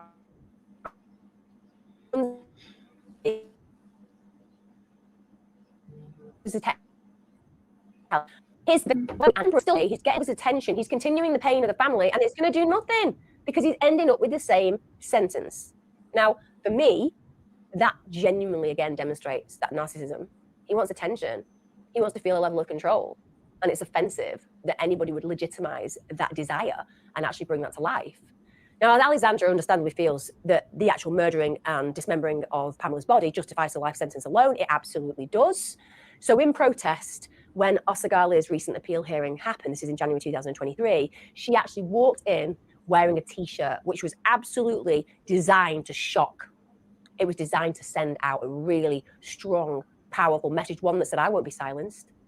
I won't be afraid, and you will see what this monster has done to my daughter, to our lives. Because when you decimate somebody's body, when you murder somebody, you don't just decimate their body, you decimate their family structure, you traumatize their future, you take their serenity and sanctuary, you take their safety. So this message was incredibly powerful because the T-shirt featured the image of her daughter's dismembered body. It was pictures taken when her body had been laid out on the pathologist's table. And that was very brave. It was a statement of absolute truth. This is what he did. And you're paying attention to his whims for this appeal. It's inescapable when you see those pictures that Pamela was literally cut into pieces and discarded like rubbish. She said, did he not exercise enough violence to merit life imprisonment? Anyone who saw those images know that if they were made public, they would shake consciences. Absolutely. Every day of the week. Because when you make actions real, when you're introduced to the scenes, when you look and cannot look away, you can't escape the inhumanity of the individual who carried out the attacks. It brings the reality into sharp focus. And that's what she was intending to do. And Alexandra is also really angry that the authorities didn't prosecute the other two suspects in this case, Lucky and Awalima, because she believes that Osigale are accomplices, and so do I. She says, I know he wasn't alone. They blamed it all on one person simply to avoid exposing the rottenness behind it all. And again, having looked at the evidence, having researched the case, I'm going to say I absolutely 100% back Pamela. I'm with her on all levels there. And furthermore, to add insult to injury, Pamela doesn't feel that her family is at all been supported by the Catholic Church. And I'll tell you what, she's got damn right to those views. She's got good cause to that belief system. Because first of all, and everyone's going to have a different political belief, and I'm going to show some neutrality, but also I cannot move away from the emotional reality of what we're dealing with today. And the church supports completely unregulated immigration. Now, I think that pretty much all of us will agree that immigration that is regulated is brilliant, literally. Why is our NHS in the UK in such a state? We can't recruit doctors and nurses. And when people come from overseas and can fill those positions, it's an easing on the pressure that we face over here. And also, of course, diversity is something that brings so many shades of positivity when it's done right. So you can't support unregulated immigration because that brings a whole opportunists for the wrong reasons. You want regulated. You want people to be able to move freely to some degree amongst countries with a level of regulation. Well, because the church basically views it as a Christian duty to accept anyone, no matter what, the consequences mean that people that you or I or anyone with any ounce of morality would not wish to have in our neighborhoods. You know, you think about Osigale, he's the poster boy for the perils of completely unregulated immigration. Now, we all want genuine refugees fleeing war and persecution to benefit. Absolutely, every day of the week. People who are genuine asylum seekers, absolutely, every day of the week. You can't be a compassionate society without agreeing that that's important. But when the church is saying unregulated would be welcome, your door is wide open for organised criminal gangs to exploit opportunities for drugs, sex trafficking, and everything in between. You cannot be completely blind to a serious consequence of a Christian act because they claim it's Christian. You cannot be blind to it because it impacts and affects and destroys individuals who should be protected because that act is continued and carried out. So the church are failing, as far as I'm concerned, in having that perspective. Now, bear in mind as well, if the horror for Alexandra isn't terrible enough, she had to go to the morgue. She had to identify her daughter's head. Now, that meant that she was going to be doing something highly traumatic and as would be expected in such a Christian. That is something that I could never do. I wouldn't be able to do that. I'll be honest with you. Yeah. I would have been, if it was one of my, I'd have been locked. So, yeah, I'd lock me away somewhere. I'm just being honest with you. So that woman has to be one of the strongest people, as far as the strongest mothers I've ever encountered in my life in this situation. To see her child's body that way, there's no way. No way in hell. Nope. So God bless you for that, ma'am. I'm being honest. This is horrifically insane, you guys. I've never seen or heard of anything like this before. I like I said, I'm never speechless. I'm never at a loss for words. This is crazy. And I'm just, this didn't happen around here, but these are still human beings, guys. I don't know these people, but they're still human beings, okay?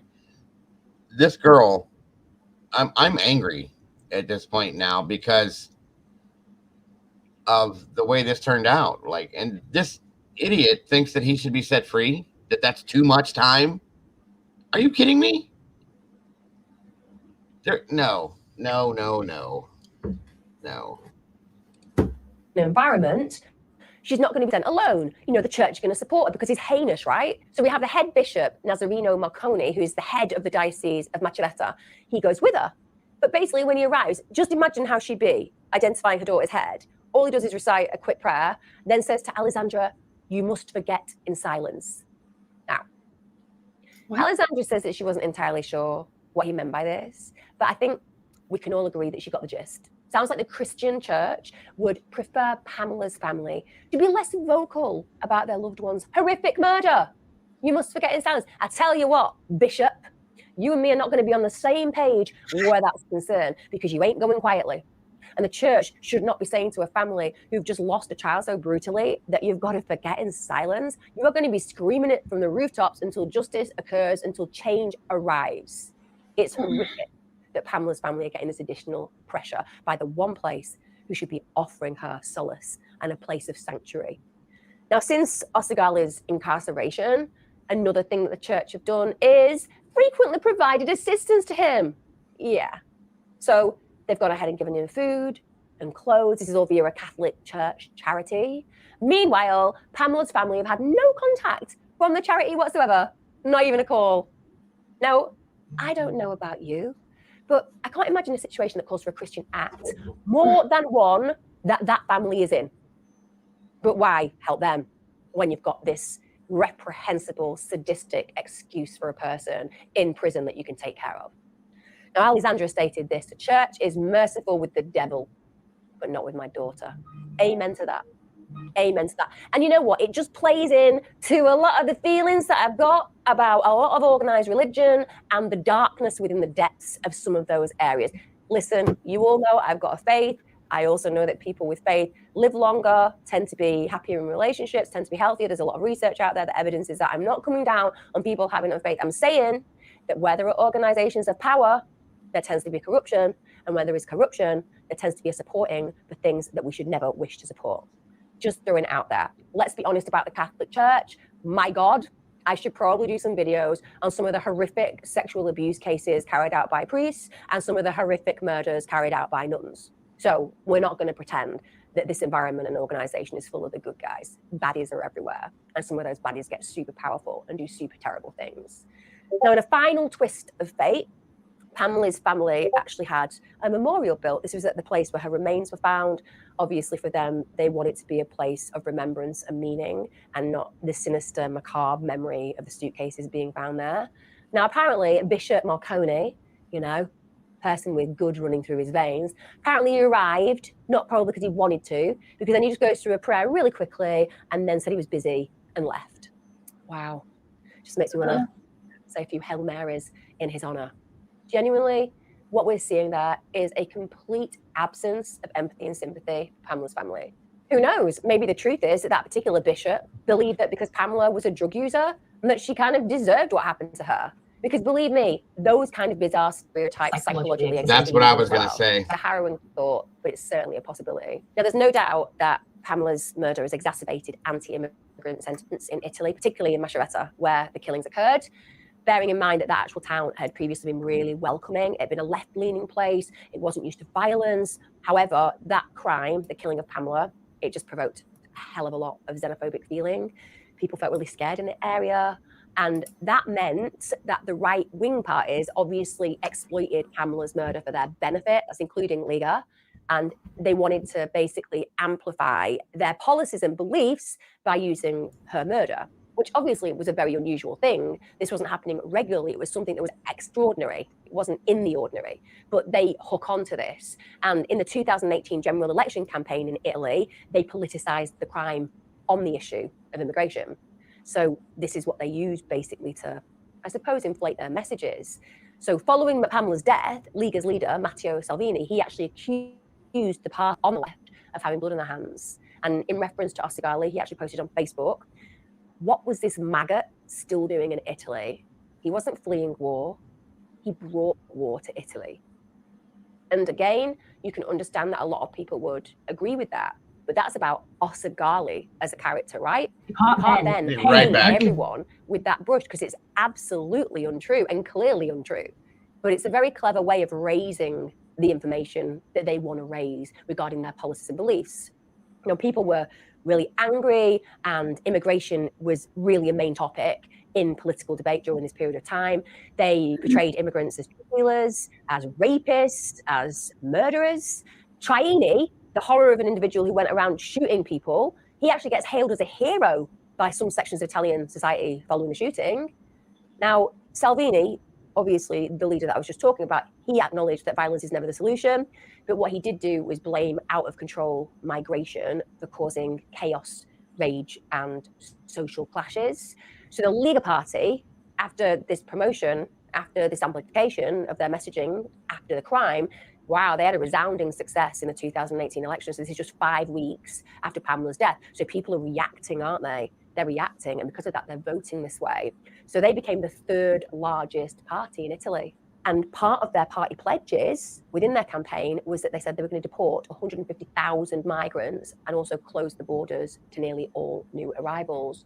Now, you won't be surprised that since all this has happened and since these kind of campaigns have gone ahead, the rise in xenophobic mentality and behavior has just been huge. And it's actually a story that plays out time and time again. Whenever a nation's economy is in dire straits, so let's look at when Italy joined the euro. When they joined the euro in Italy, things went south for its citizens, it really did. So they claim actually, and when you look at the research, it makes sense. They say when the lira was replaced, the cost of everything doubled, but the wages stayed the same. And many Italians actually want to be out of the EU, but with a national debt in the trillions, it can't realistically happen. Now, against this economic downturn, 620,000 immigrants entered Italy in the 4 years before Pamela's murder. Now, that peak in immigration, that basically coincided with this continued economic downturn. And that, to some degree, means that immigrants become an easy scapegoat. And far-right groups take the opportunity to stoke that fire because it works in their agenda. Meanwhile, horrific crimes like Osegali's killing of Pamela, well, that just pours paraffin on the fire. It just inflames it hugely. Now, sadly, people like him, they're criminals. They're always going to be criminals, just like you have criminals in every culture. There are people who are just born bad, and that's how they're going to spend their life.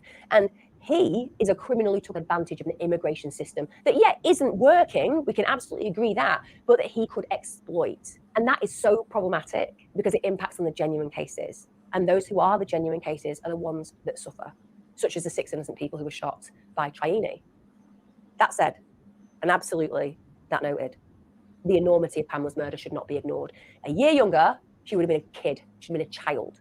And so even though it's unfortunate that far-right groups use cases like hers to forward their own fascist agendas, the point is that we have to remember what happened to Pamela. Can't be brushed under the carpet, no matter how much the Catholic Church would like us to just zip it over this. And I have to say, where the Catholic Church is concerned, as I've noted before, doesn't have a track record, really, a good track record when it comes to disclosing and acting on issues of sexual exploitation. That's something that we can all agree on, isn't it? And I'm not meaning to offend anybody out there. You know, there'll be some of you who are highly religious and go to church and so on and so forth, and that's fine. But let's get our priorities right. You know, the big God, they can do the forgiving. They can do the forgiving. And maybe actually what the church should do is to truly support the victims in these situations. And certainly Pamela's family is the victim in this circumstance. Like I said, that isn't to be disrespectful to those of you who attend church, have a faith, apples everywhere, and when those bad apples exist, we should root them out and not support them in silence. It's as simple as that. Thank you so much for joining me. This has been a horrendous case to cover up.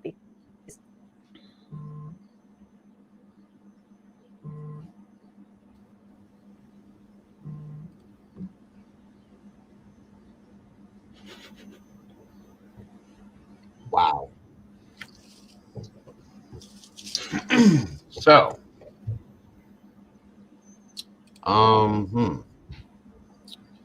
does anybody have any opinions or thoughts or theories on that one?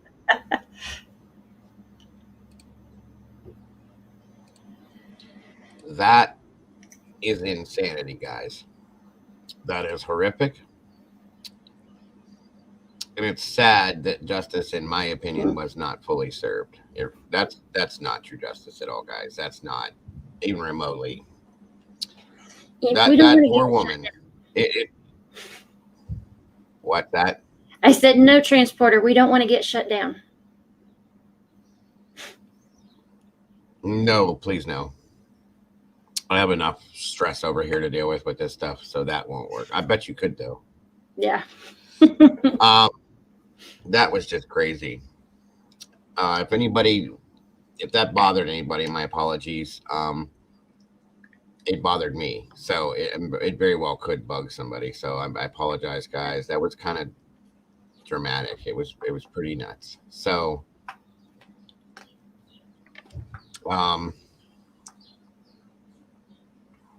wow, that's just I'm never at a loss for words, and I am with this one because I don't know what to say, guys. I feel horrible for her mother, her family. I'm kind of disappointed. I'm really angry with the church, and I really feel strongly that they very, very likely probably didn't put as much effort into showing what they should have because she was on drugs, but she's still human. Exactly. And that's one thing that I will say. I was baptized in the Catholic Church. I was raised in a Roman Catholic religion. I don't practice it, as I've told you guys. And there's a lot of things about that religion I'm not, how can I say this? I'm not happy with. And some of the people that are involved in it, I'm not happy with. That's why I just basically claim to be Christian. That's what I am. I love God. I have faith in God. That's where it's at. That's it. I can have church here in it where I'm sitting in my bathroom, in my bedroom. I don't care because of the faith that I have. And that's all there is with it. And that's all I'm going to get into it with. But that scenario in Italy itself, that church that they were part of should have been all over that family, should have brought that family as close to them as they could. And they did nothing. And I do believe it's because the daughter was a drug addict. That's disgusting to me, you guys. That is where these priests and they need to be looked at for who they are in a lot of senses. The nuns and a lot of these things, they need to be looked at for who they are because God does not see. God sees us as who we are, who he made us as. Whether she's a drug addict or whatever she was, she's still that person. You know what I mean? That's how that priest should have looked at that, and he didn't. And that made me sick. I'm not going to get into religion with you guys, but whatever.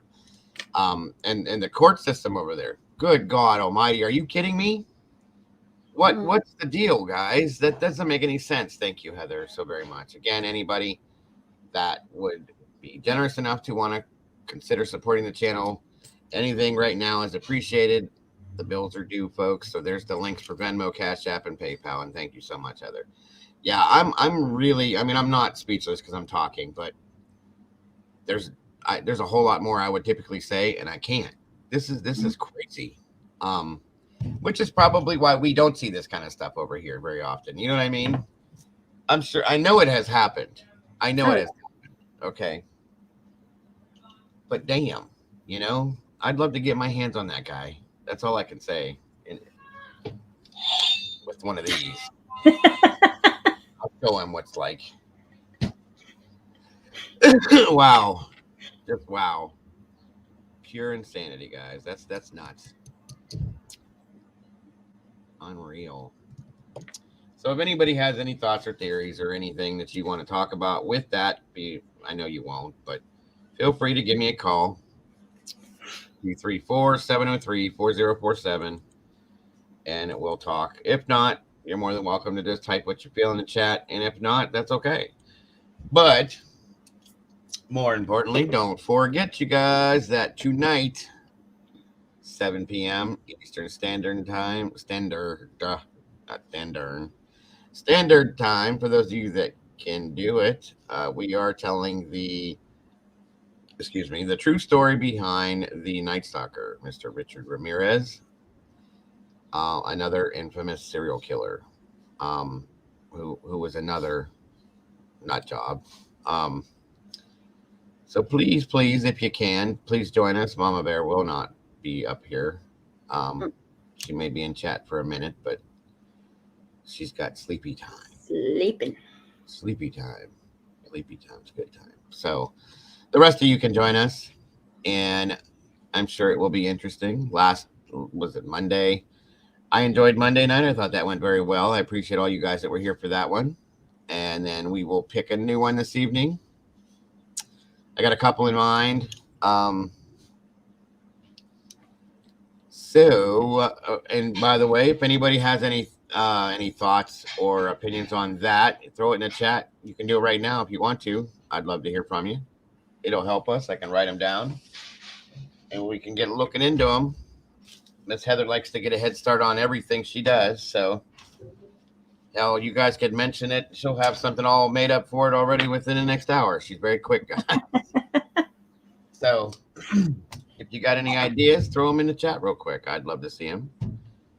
It's good to know. Thank you, Nikki. I appreciate that. It should be an interesting one, to say the very least. Kim, I hope to see you. I thought Kim, if you're still in here, I hope you don't have to work tonight, because I know you wanted to see this one, but you probably do. Do you have anything else as far as this case goes? Oh, yes, you did say that one. By the way, guys, I'm going to tell you, there's a new Manson movie coming out. Really?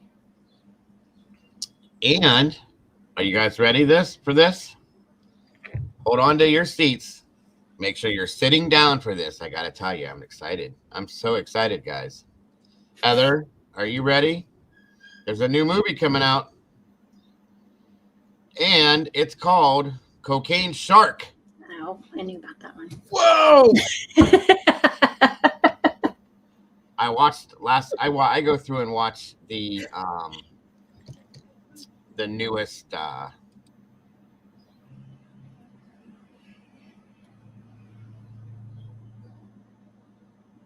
the newest movie releases, sorry.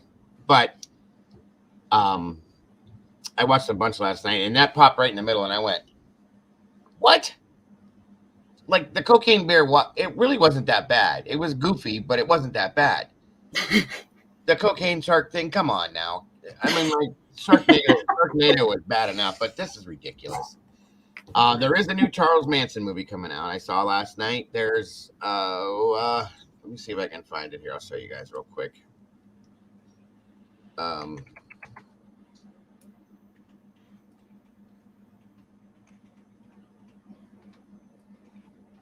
Can't remember the name of the movie, though.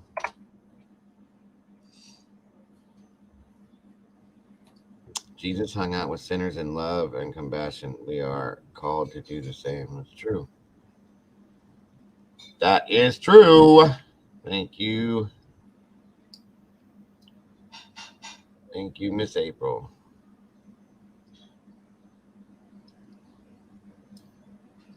The Resurrection of Charles Manson trailer. There you go. Let me show you guys that real quick. I don't know. It doesn't look the greatest to me. I'm not a real big Manson person. I never really was. He's crazy. I know. It is what it is. He did what he did. But I just never was really, I never followed him too much. But, I mean, as a movie, maybe a drama or whatever, it might be okay. Where's it at? Oh, yeah. All right, here you go.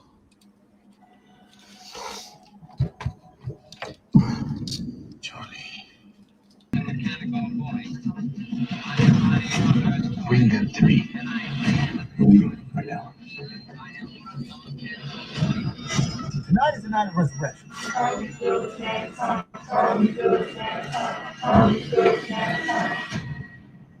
Drugs come out.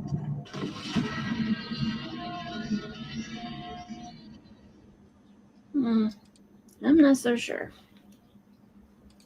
Yeah, I don't know either. Yeah. So that's gonna be coming. There was a couple other ones that popped up. But yeah, I like to watch the newest up and coming stuff. And that one popped, and I was like, oh boy, okay. Oh, Pookie, your imagination. What is it? Heather can't show any of the last video or repeat the actual details of which it's kind of useless. Huh? Oh, up above. First, the cocaine shark drags yes. you. Where'd it go? I see it up there. That it takes you in the water where it proceeds to talk you to death because it's on cocaine. Then it does another line off your body. Then it half-heartedly eats you. Okay, Pookie.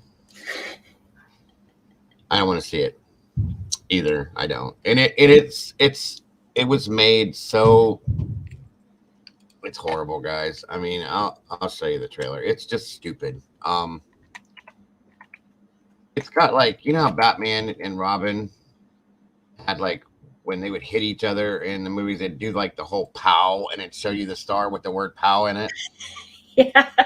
It's like that. And it's I was looking at this, me and Caden were sitting there, and when guys, I'm not lying to you, when the trailer finally finished, we both had this look on our face. And looked at each other and both said at the same time, what was that? And then of course my wife, who likes the stupid, the B-rated dumbest movies you can watch, it might be okay. No, dear, it's not going to be okay. This is so stupid. And it doesn't even look like, it wasn't even made well. That's the difference. I think Cocaine Bear was made okay. This wasn't. This is horrible. Horrible. And it's probably gonna do very well. I believe it will. I was working for a kingpin named Garisco. Tons of mafia and drug money fueling his big campaign, HT25. The serum started failing, resulting in freaks of nature, horrible creatures created by its side effects. There's no change of plans. Change of plans? Because of the lab explosion? Missing test animals? We had an accident at the lab, an explosion. The remaining specimens were either destroyed in the explosion or escaped.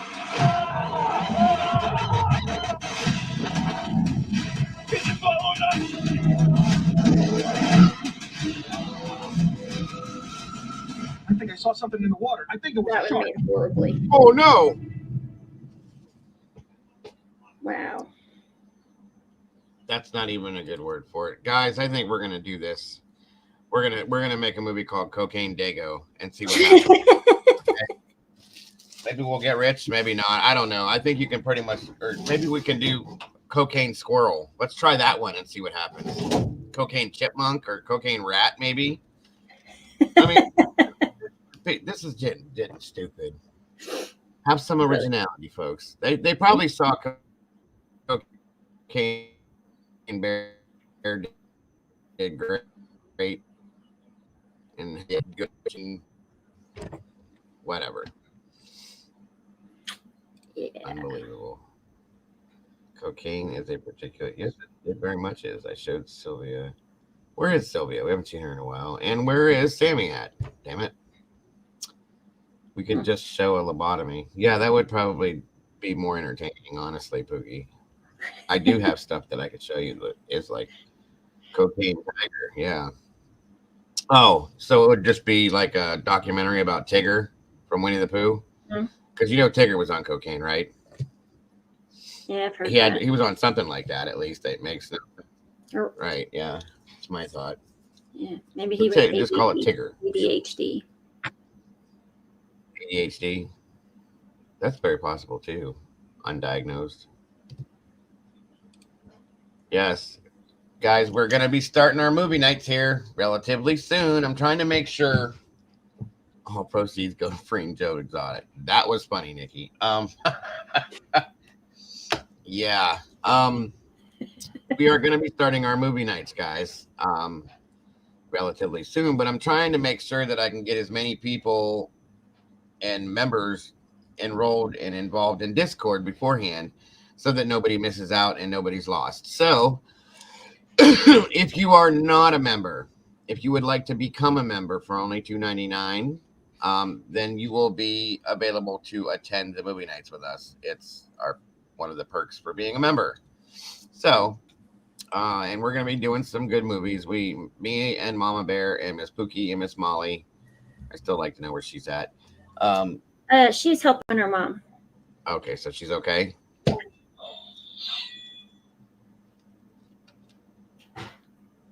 Good. Don't mess with me. Anyway, so I think it's gonna be a lot of fun if we can do that stuff. Seriously, with all you guys. So check it out.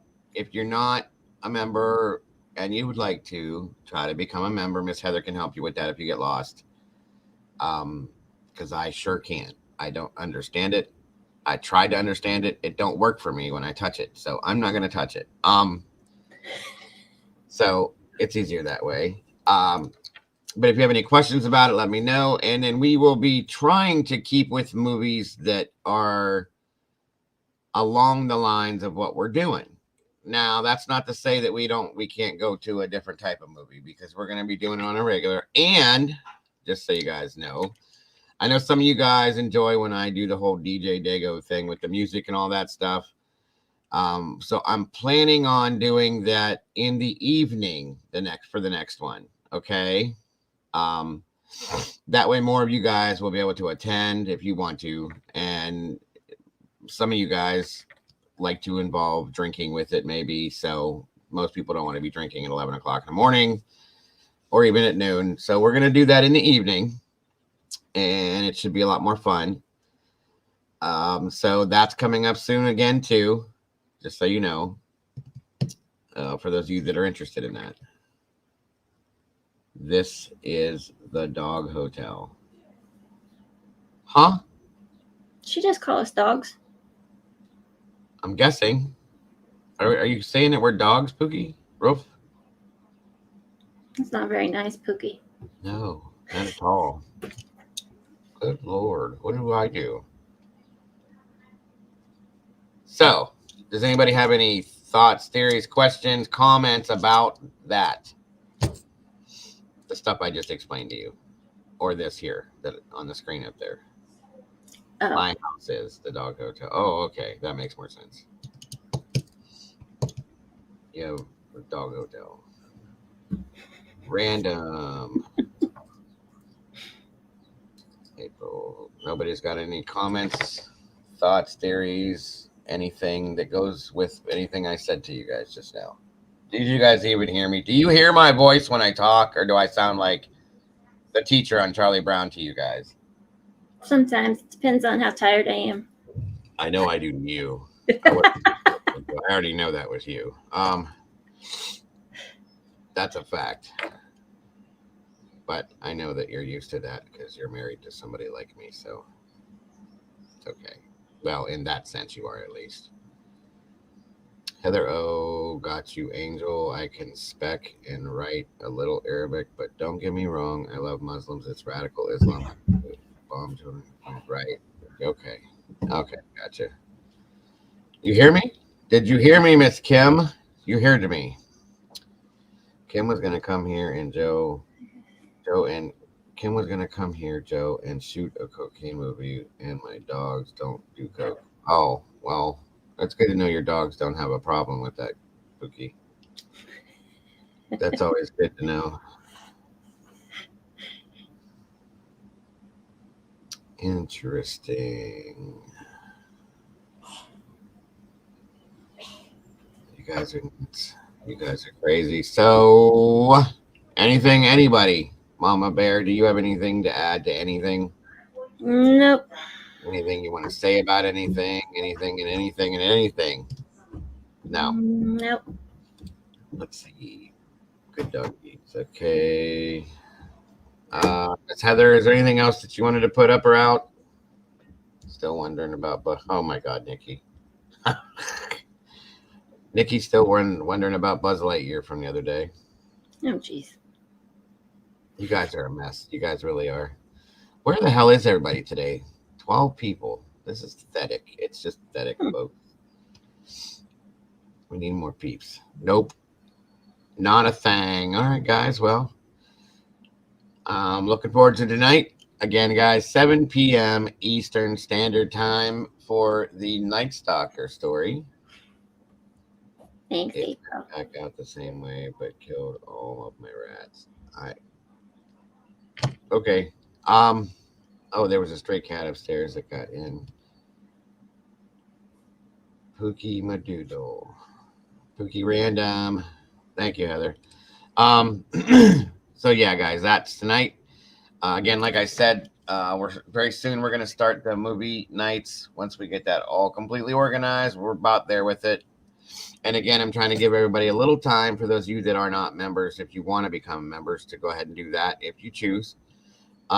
Yes, you're correct, Nikki, but you're my mess, and I'm very happy with all of you and love each and every one of you immensely. So that's correct.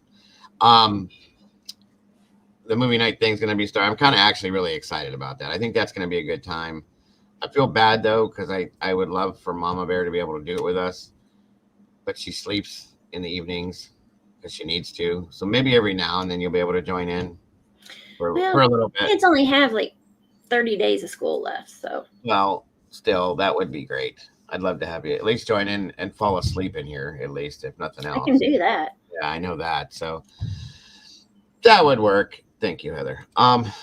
So yeah, guys, it's only $2.99 if you want to become a member. If you're not a member, and please understand, you can bring people to the channel. Please do, because we could use them. So bring as many people over here that you think would be interested. And like I said, at some point, I'm going to start giving you guys, as I do the polls for the stories that we do in the night shows, I'm going to do polls for movies too, and I'm going to give you guys choices and so on and so forth. You need help with that? Here. Yeah. Right, there you go. There we go. You got it. Look how strong she is, guys. Mama Bear.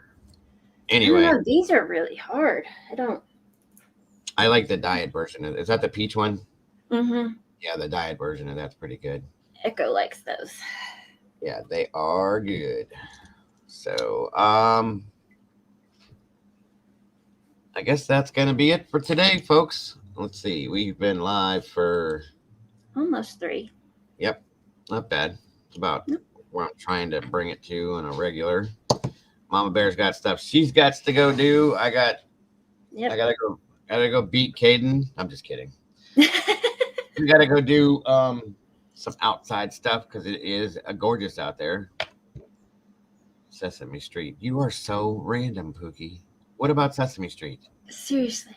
And why are you Where? cussing Sesame Street? Yeah, what did they do to you? What's wrong with Big Bird?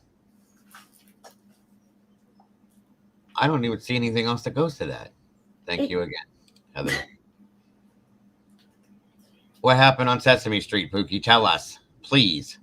Welcome, Cheryl. We're leaving. Dang it. I paid this month's membership. I gave Jacob some money to help. You're good to go, Transporter. Don't worry about it, brother. You are good to go. You helped me out quite a bit, actually. That'll go next month. Will be popping. So I appreciate you so very much, my brother and friend. And good to see you, Cheryl. I hope you're having a great day. Again, tonight, guys, 7 p.m. Eastern Standard Time, the Richard Ramirez story, The Night Stalker. Looking to see you all there if you can be. I appreciate you so very much. Oh, okay. Well, hello to you, my dear. That being said, that's Crazy Wildcat from Walls. Broken antique cookie. Oh, I'm sorry to hear that, Pookie. You had a cat living in your walls that broke a cookie jar. A Sesame Street cookie jar. You have problems out there, don't you, dear? I'm like, you really do, hon. You have some problems going on out in them woods. That's in your walls and you're breaking cookie jars. I mean, Come Poor on. little Snow White. Right. I feel bad for you, Pook. So, guys, I thank you all once again for joining us today. I think it was a fairly decent stream. The story was a bit morbid, guys. I'm sorry. I am. It was morbid, and I'm still horrified with this. Yeah. And a bit angry about some things too, but it is what it is. You guys know how I get. Tomorrow is Friday. I'll let you know what we're doing. He dug under the foundation, and he was huge like a bobcat. Okay, so you got bobcats coming in your house now. That's kind of dangerous, Pookie, being that you live in the damn 100-acre wood. You need to be careful, especially being out there by yourself. I hope you got some kind of firearms or something if you need them. Oh, Pookie and firearms. That's a scary thought. It is. But I'd rather her have a firearm than get attacked by a friggin' bobcat. True. Yeah, I know, April. You're right. Sometimes these cases are. Thank God that we don't have to deal with too many that are like this. You know, they're all bad, guys. Everything we touch is bad. You know that. That's why we do what we do. So this one was just like, I'm probably gonna have excess thoughts of it. This one, and I'm gonna definitely be talking to Brandy about it. It's crazy. He broke the cookie jar trying to kill the pigeon that got in. And the bobcat wasn't supposed to be there either. So Heather said, "You reside in the zoo." She's got the doodle zoo.